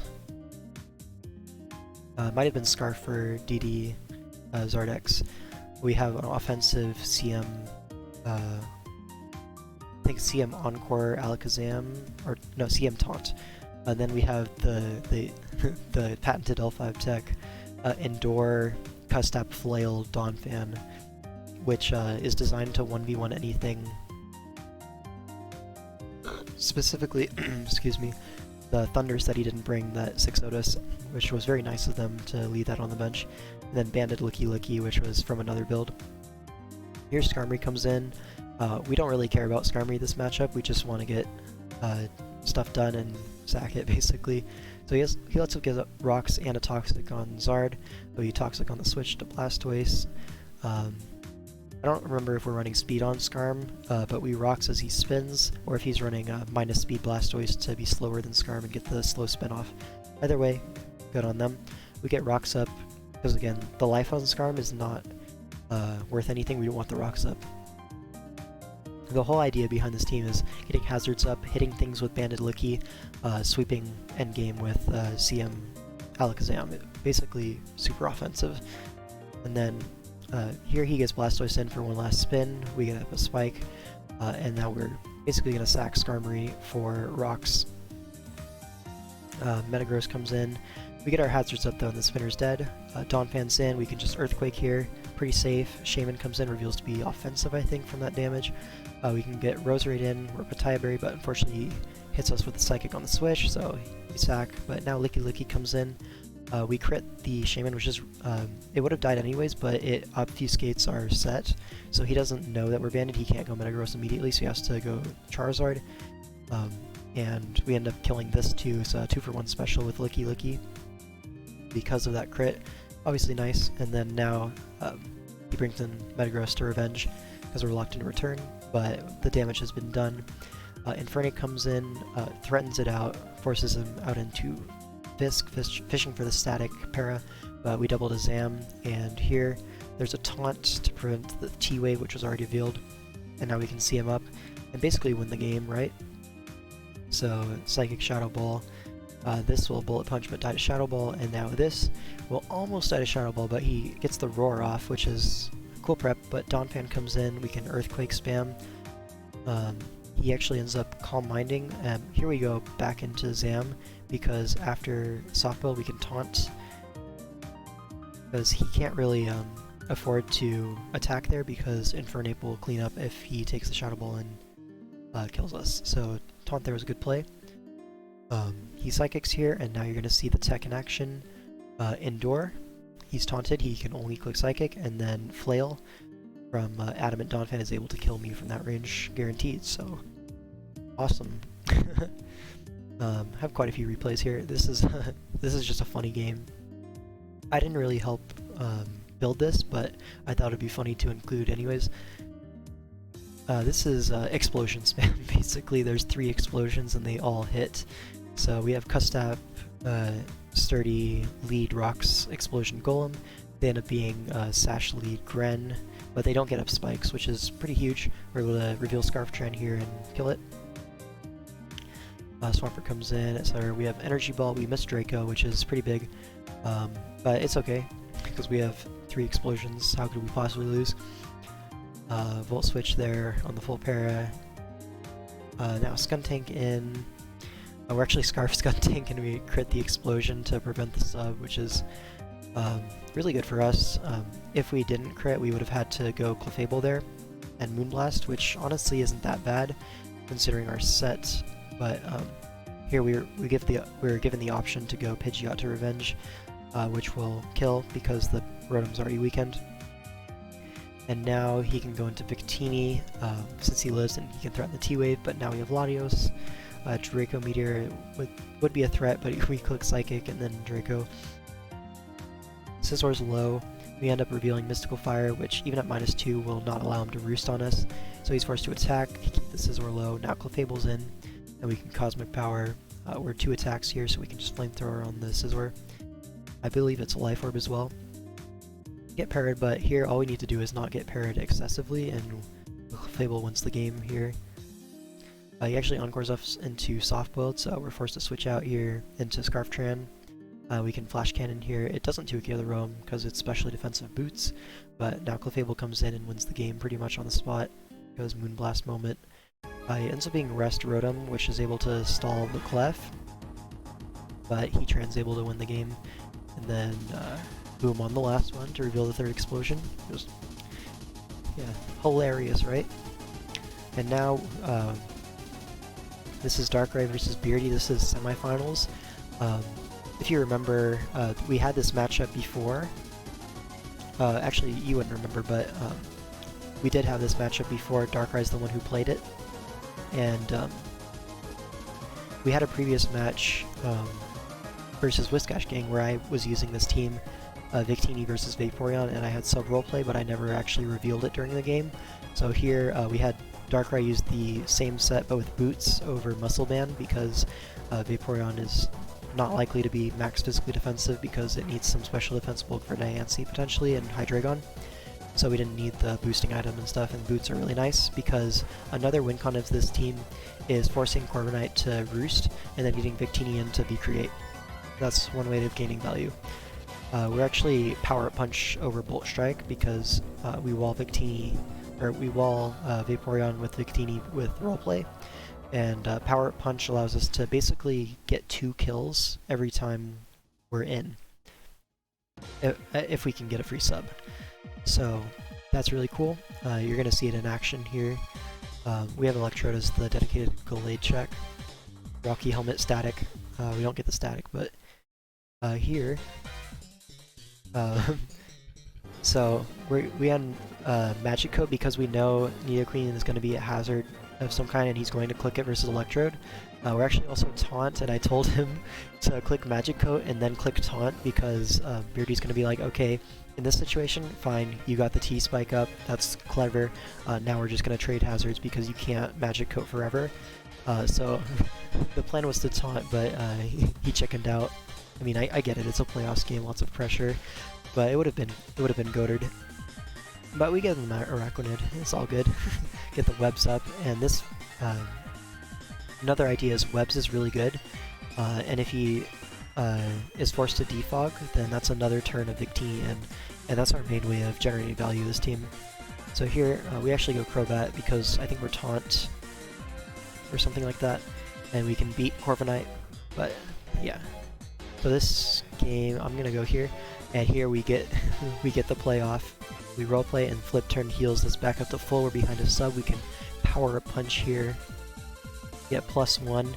the webs are up, so we can basically get 2 kills here with V-Create.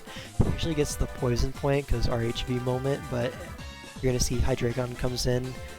He actually reveals here to be physically attack invested because we EV'd for the sub to take a U-turn from Scarf Hydreigon after -1, so we know that he's a physical Hydreigon.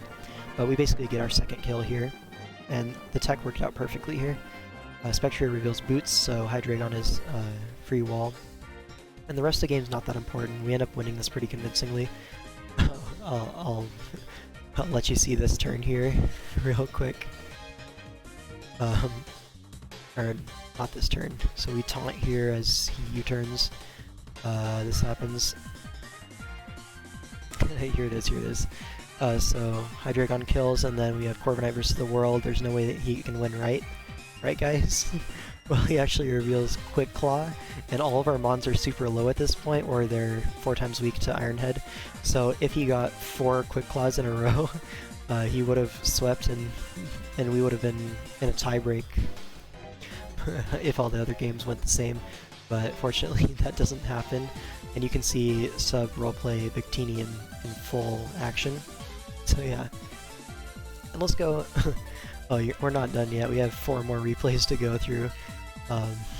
So next up we have Money Guy versus Dawn Mist. This was also in the semifinals, I believe. And we had a rough time with this matchup because of Superior. Basically, it can solo our team with the combo of Lee Storm and HP Rock and Dragon Pulse. It hits everything. It's super hard to kill because its natural bulk is enough where it can take a hit from Scarf Lottie, it can take a hit from Sandra's Drill, and it just kills everything. So that was a big threat. Torn was a huge threat as well because it kills everything.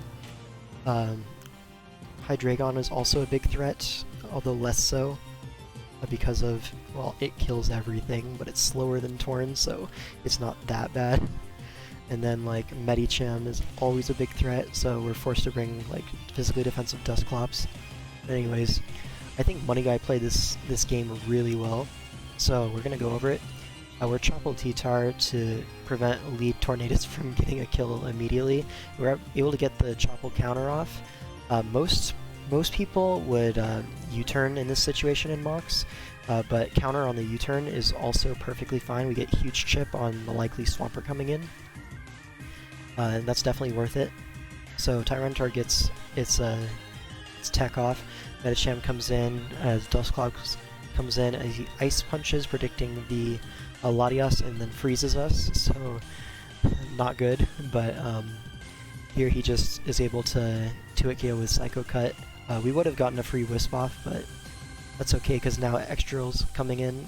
We're Choice Banded in the sand, so we can go for Earthquake. It's very unlikely that he'd go Hydreigon in that situation. Now we can double Charizard in on the Hydreigon because... why did we do that? What was in? It was the Swampert. Okay, so we wanted to get the Charizard in on the potential Earthquake. If he got Rocks up, we wanted to get Charizard in before Rocks and then threaten out everything. If he was Balloon Klefki, he would have gone to it, for example. And as well as Hydreigon. Here we can scout the Rock move. He reveals to have it. It crits our Tentacruel, but he actually ends up sacking Medi here because we're fast Tentacruel. And I think he revealed to be Adamant Medi from the damage on Dusclops. And here we reveal the Giga Drain on the Swampert. I don't know if he thought we were like Scarf Tentacruel and we wanted to see if he could get Rocks up or something. I don't know. It's feasible. But now he's gonna try to set up the Superior. I don't know why this was such a big threat if it was able to maintain health, but now, since it's weakened, we can go Tyranitar, sack it, and then Drill can just click Banded Iron Head and basically win the game. Extra Drill goes down because he's sub Klefki to stall Sand turns, but now Scarflatias Ice Beam, and that was just really well played. I was feeling a little saucy, so I said that. It happens. A couple more replays. This is again Darkrai in the finals versus Itzia. And this matchup I think was pretty tough for us, but we ended up coming up with some really cool sets that gave us a shot. We are the Demon Diancie, which is Diamond Storm for the defense boosts, CM Draining Kiss, and we actually also have Moonblast to hit Slowbro a little bit harder since in all of our mocks Steelix didn't come. So we figured Moonblast was more useful in more situations than Earth Power would be, but he actually did end up bringing the Steelix, so we have to navigate around that before we go for game with Diancie.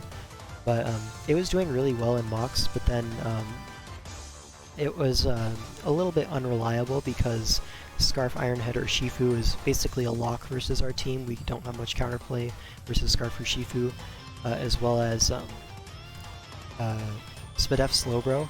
Those two, in theory, are a decent counter to Diancie, but that all doesn't work when we have screens. So I suggested we bring screens Electrode to help out Diancie because we can't really play a long game versus Urshifu, Coco, Slowbro because these two are just going to get momentum into Urshifu on repeat, and we don't have sustained switch-ins to Urshifu. The best we can do is like Rocky Helmet, Fizdef, Ferrothorn with to get chipped on it and hope it doesn't CC. Like, that's our play. So being able to enable our offensive win con of the screens was really valuable here. We lead off with Victini and Final Gambit because we were playing with a lot of Boots Victinis, stuff like that, to get value over time, but we found it just wasn't enough because Moltres, a bulky Moltres, can take 2 Bolt Strikes, take 2 Thunders. Spadef Slowbro is like almost a lock. Garchomp can come in on anything besides Glaciate, so it's really a prediction game, and leading Final Gambit will basically remove a Mon from their team, almost guaranteed. The only way it doesn't is like max HP Garchomp. So yeah, we end up removing the Moltres, which is pretty nice for our Ferrothorn, because Moltres is the main threat to Ferrothorn besides Urshifu, and Urshifu can't switch in on Ferrothorn necessarily, so immediately our Ferrothorn is enabled. Our Hydreigon is a little bit better because Moltres could switch in on Hydreigon potentially, as well as our Piloswine will be able to get up rocks, and he doesn't have his Defogger to get them off. So we end up trading Victini there, and Ferrothorn's instantly in. Here, we're defensive helmet, so getting chip on Steelix is definitely worth it considering we're not Earth Power on Diancie. We get the leftovers off too, and we can Leech Seed here, a little bit of recovery forces him out, and we get up. Do we get up rocks? No, we just knock off on the Garchomp. Right, Piloswine is rocks. So we get up rocks here, and then he allows us to kill the Steelix effectively with Earthquake. I don't know if the crit really mattered. I'm not going to calc it, but we live on 5, that's nice. And then now Coco comes in, reveals not to be Boots, which is important, because it'll take hazards over time and put it in range of Diancie a little sooner, in range of Hydreigon a little sooner. Here he Draco's the Ferrothorn yet again. Yeah, and we get off more chip, and now our Scarf Hydreigon is able to U-turn, and Electrode's in, able to get up both screens here, Toxic the Coco, and then Volt out into Diancie on the Forced Roost. So that's like insane value from Electrode. We get the Toxic on Coco, wearing it down over time with rocks, really opens up our Scarf Hydreigon, and then our Diancie's in to do Diancie things, because with screens up, Scarf or Shifu can't Iron Head us and kill us. It'll do a lot, but it won't kill us. He ends up being Iron Tail on Slowbro, which was worst case scenario, and then he ends up scalding a bunch of times instead of Iron Tailing, probably to avoid missing, but we end up recovering back to full, and then we have Electrode to come in on the forced Iron Head. He can't afford to make another play there. And we actually end up getting Reflect, and here he actually switches out, giving us both screens and an extra sack for the Urshifu next time, allowing us to go hard into Diancie here, which is like insane value from Electrode. And initially we weren't even going to bring it, so yeah, now since he locked into Iron Head, we can Scarf Earth Power and clean up, and that was a huge win for playoffs in the finals. Obviously every win in the finals is going to be huge. And then here we have Blitz versus Pichu Bros, also in finals. This is a matchup that basically Zapdos is a huge threat, Mienshao is a huge threat, Garchomp is a mega huge threat. Like, he has a bunch of huge threats, and we had to build around that. not really sharing this replay because of like any like super special techs, although we do have a regular Manectric with Magnet, which is a really nice breaker this game. Mostly I'm showing this for the end game because it's just so hilarious. I'm just gonna speed through this. Basically, long-term macro play, he ends up getting plays right with Zapdos to get rid of Manectric. He pursuits our Jirachi with Drapion, and yeah. So that gets us basically to this endgame where Garchomp is SDing. Togekiss is the Toxic off, but we don't want to sack our Togekiss because it's our main thing of beating Mienshao. So we switch into our Scarf Garchomp on the Poison Jab. We overpredict here and go for Fire Blast. Bit of a misplay because Outrage was relatively free, but it happens. Weavile comes in, forces us out. We go for Foul Play to hit the Scizor, revealing max defense. Here we just sack Jirachi. Blastoise comes in, we rest up.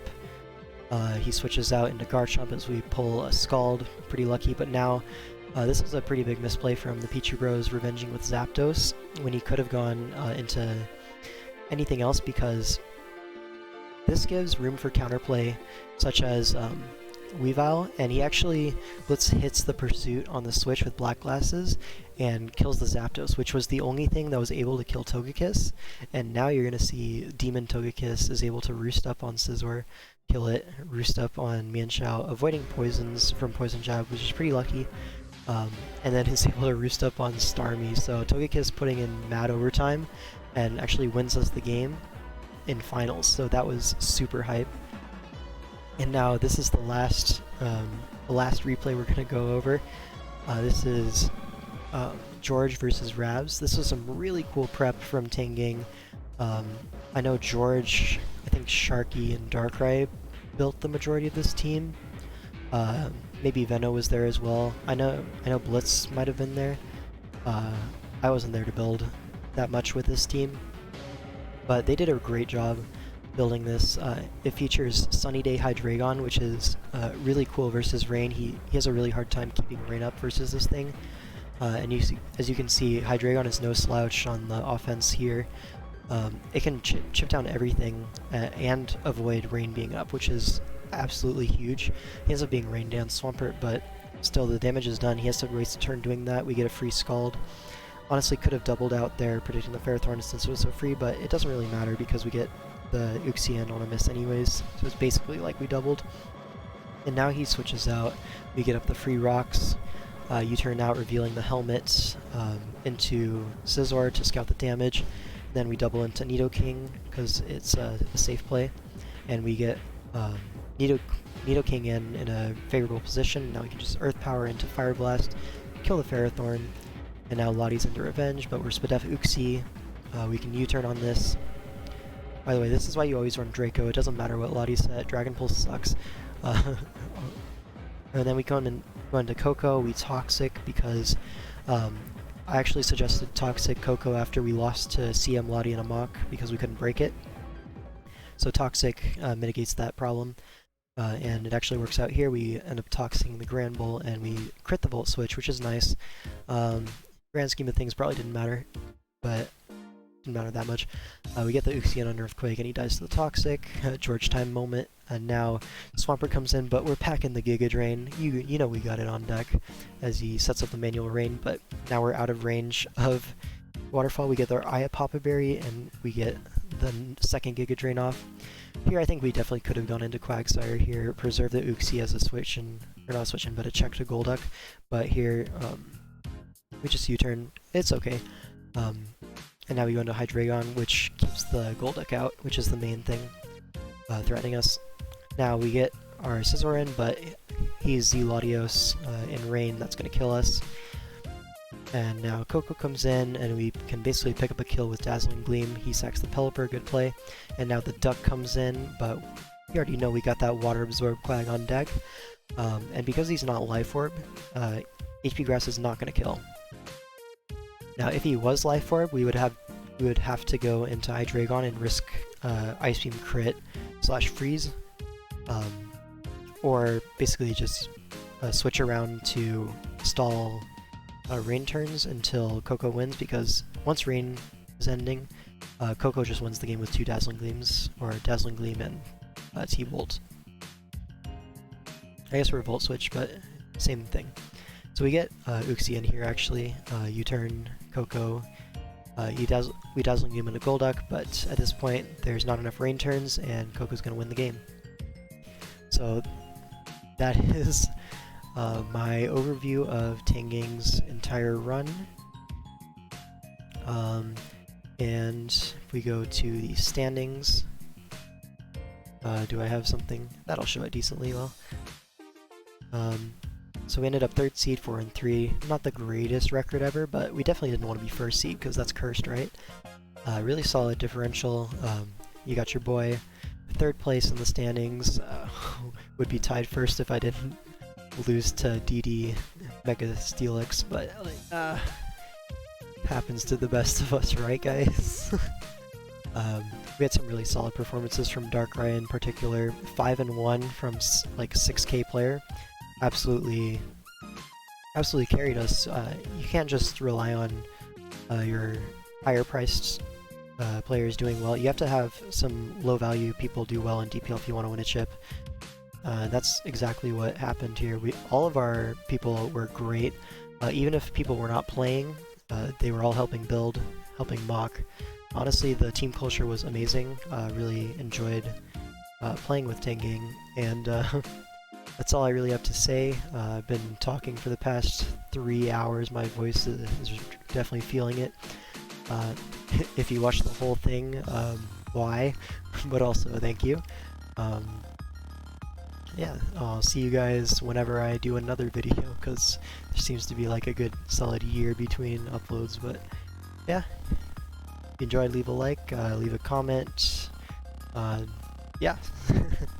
Bye-bye.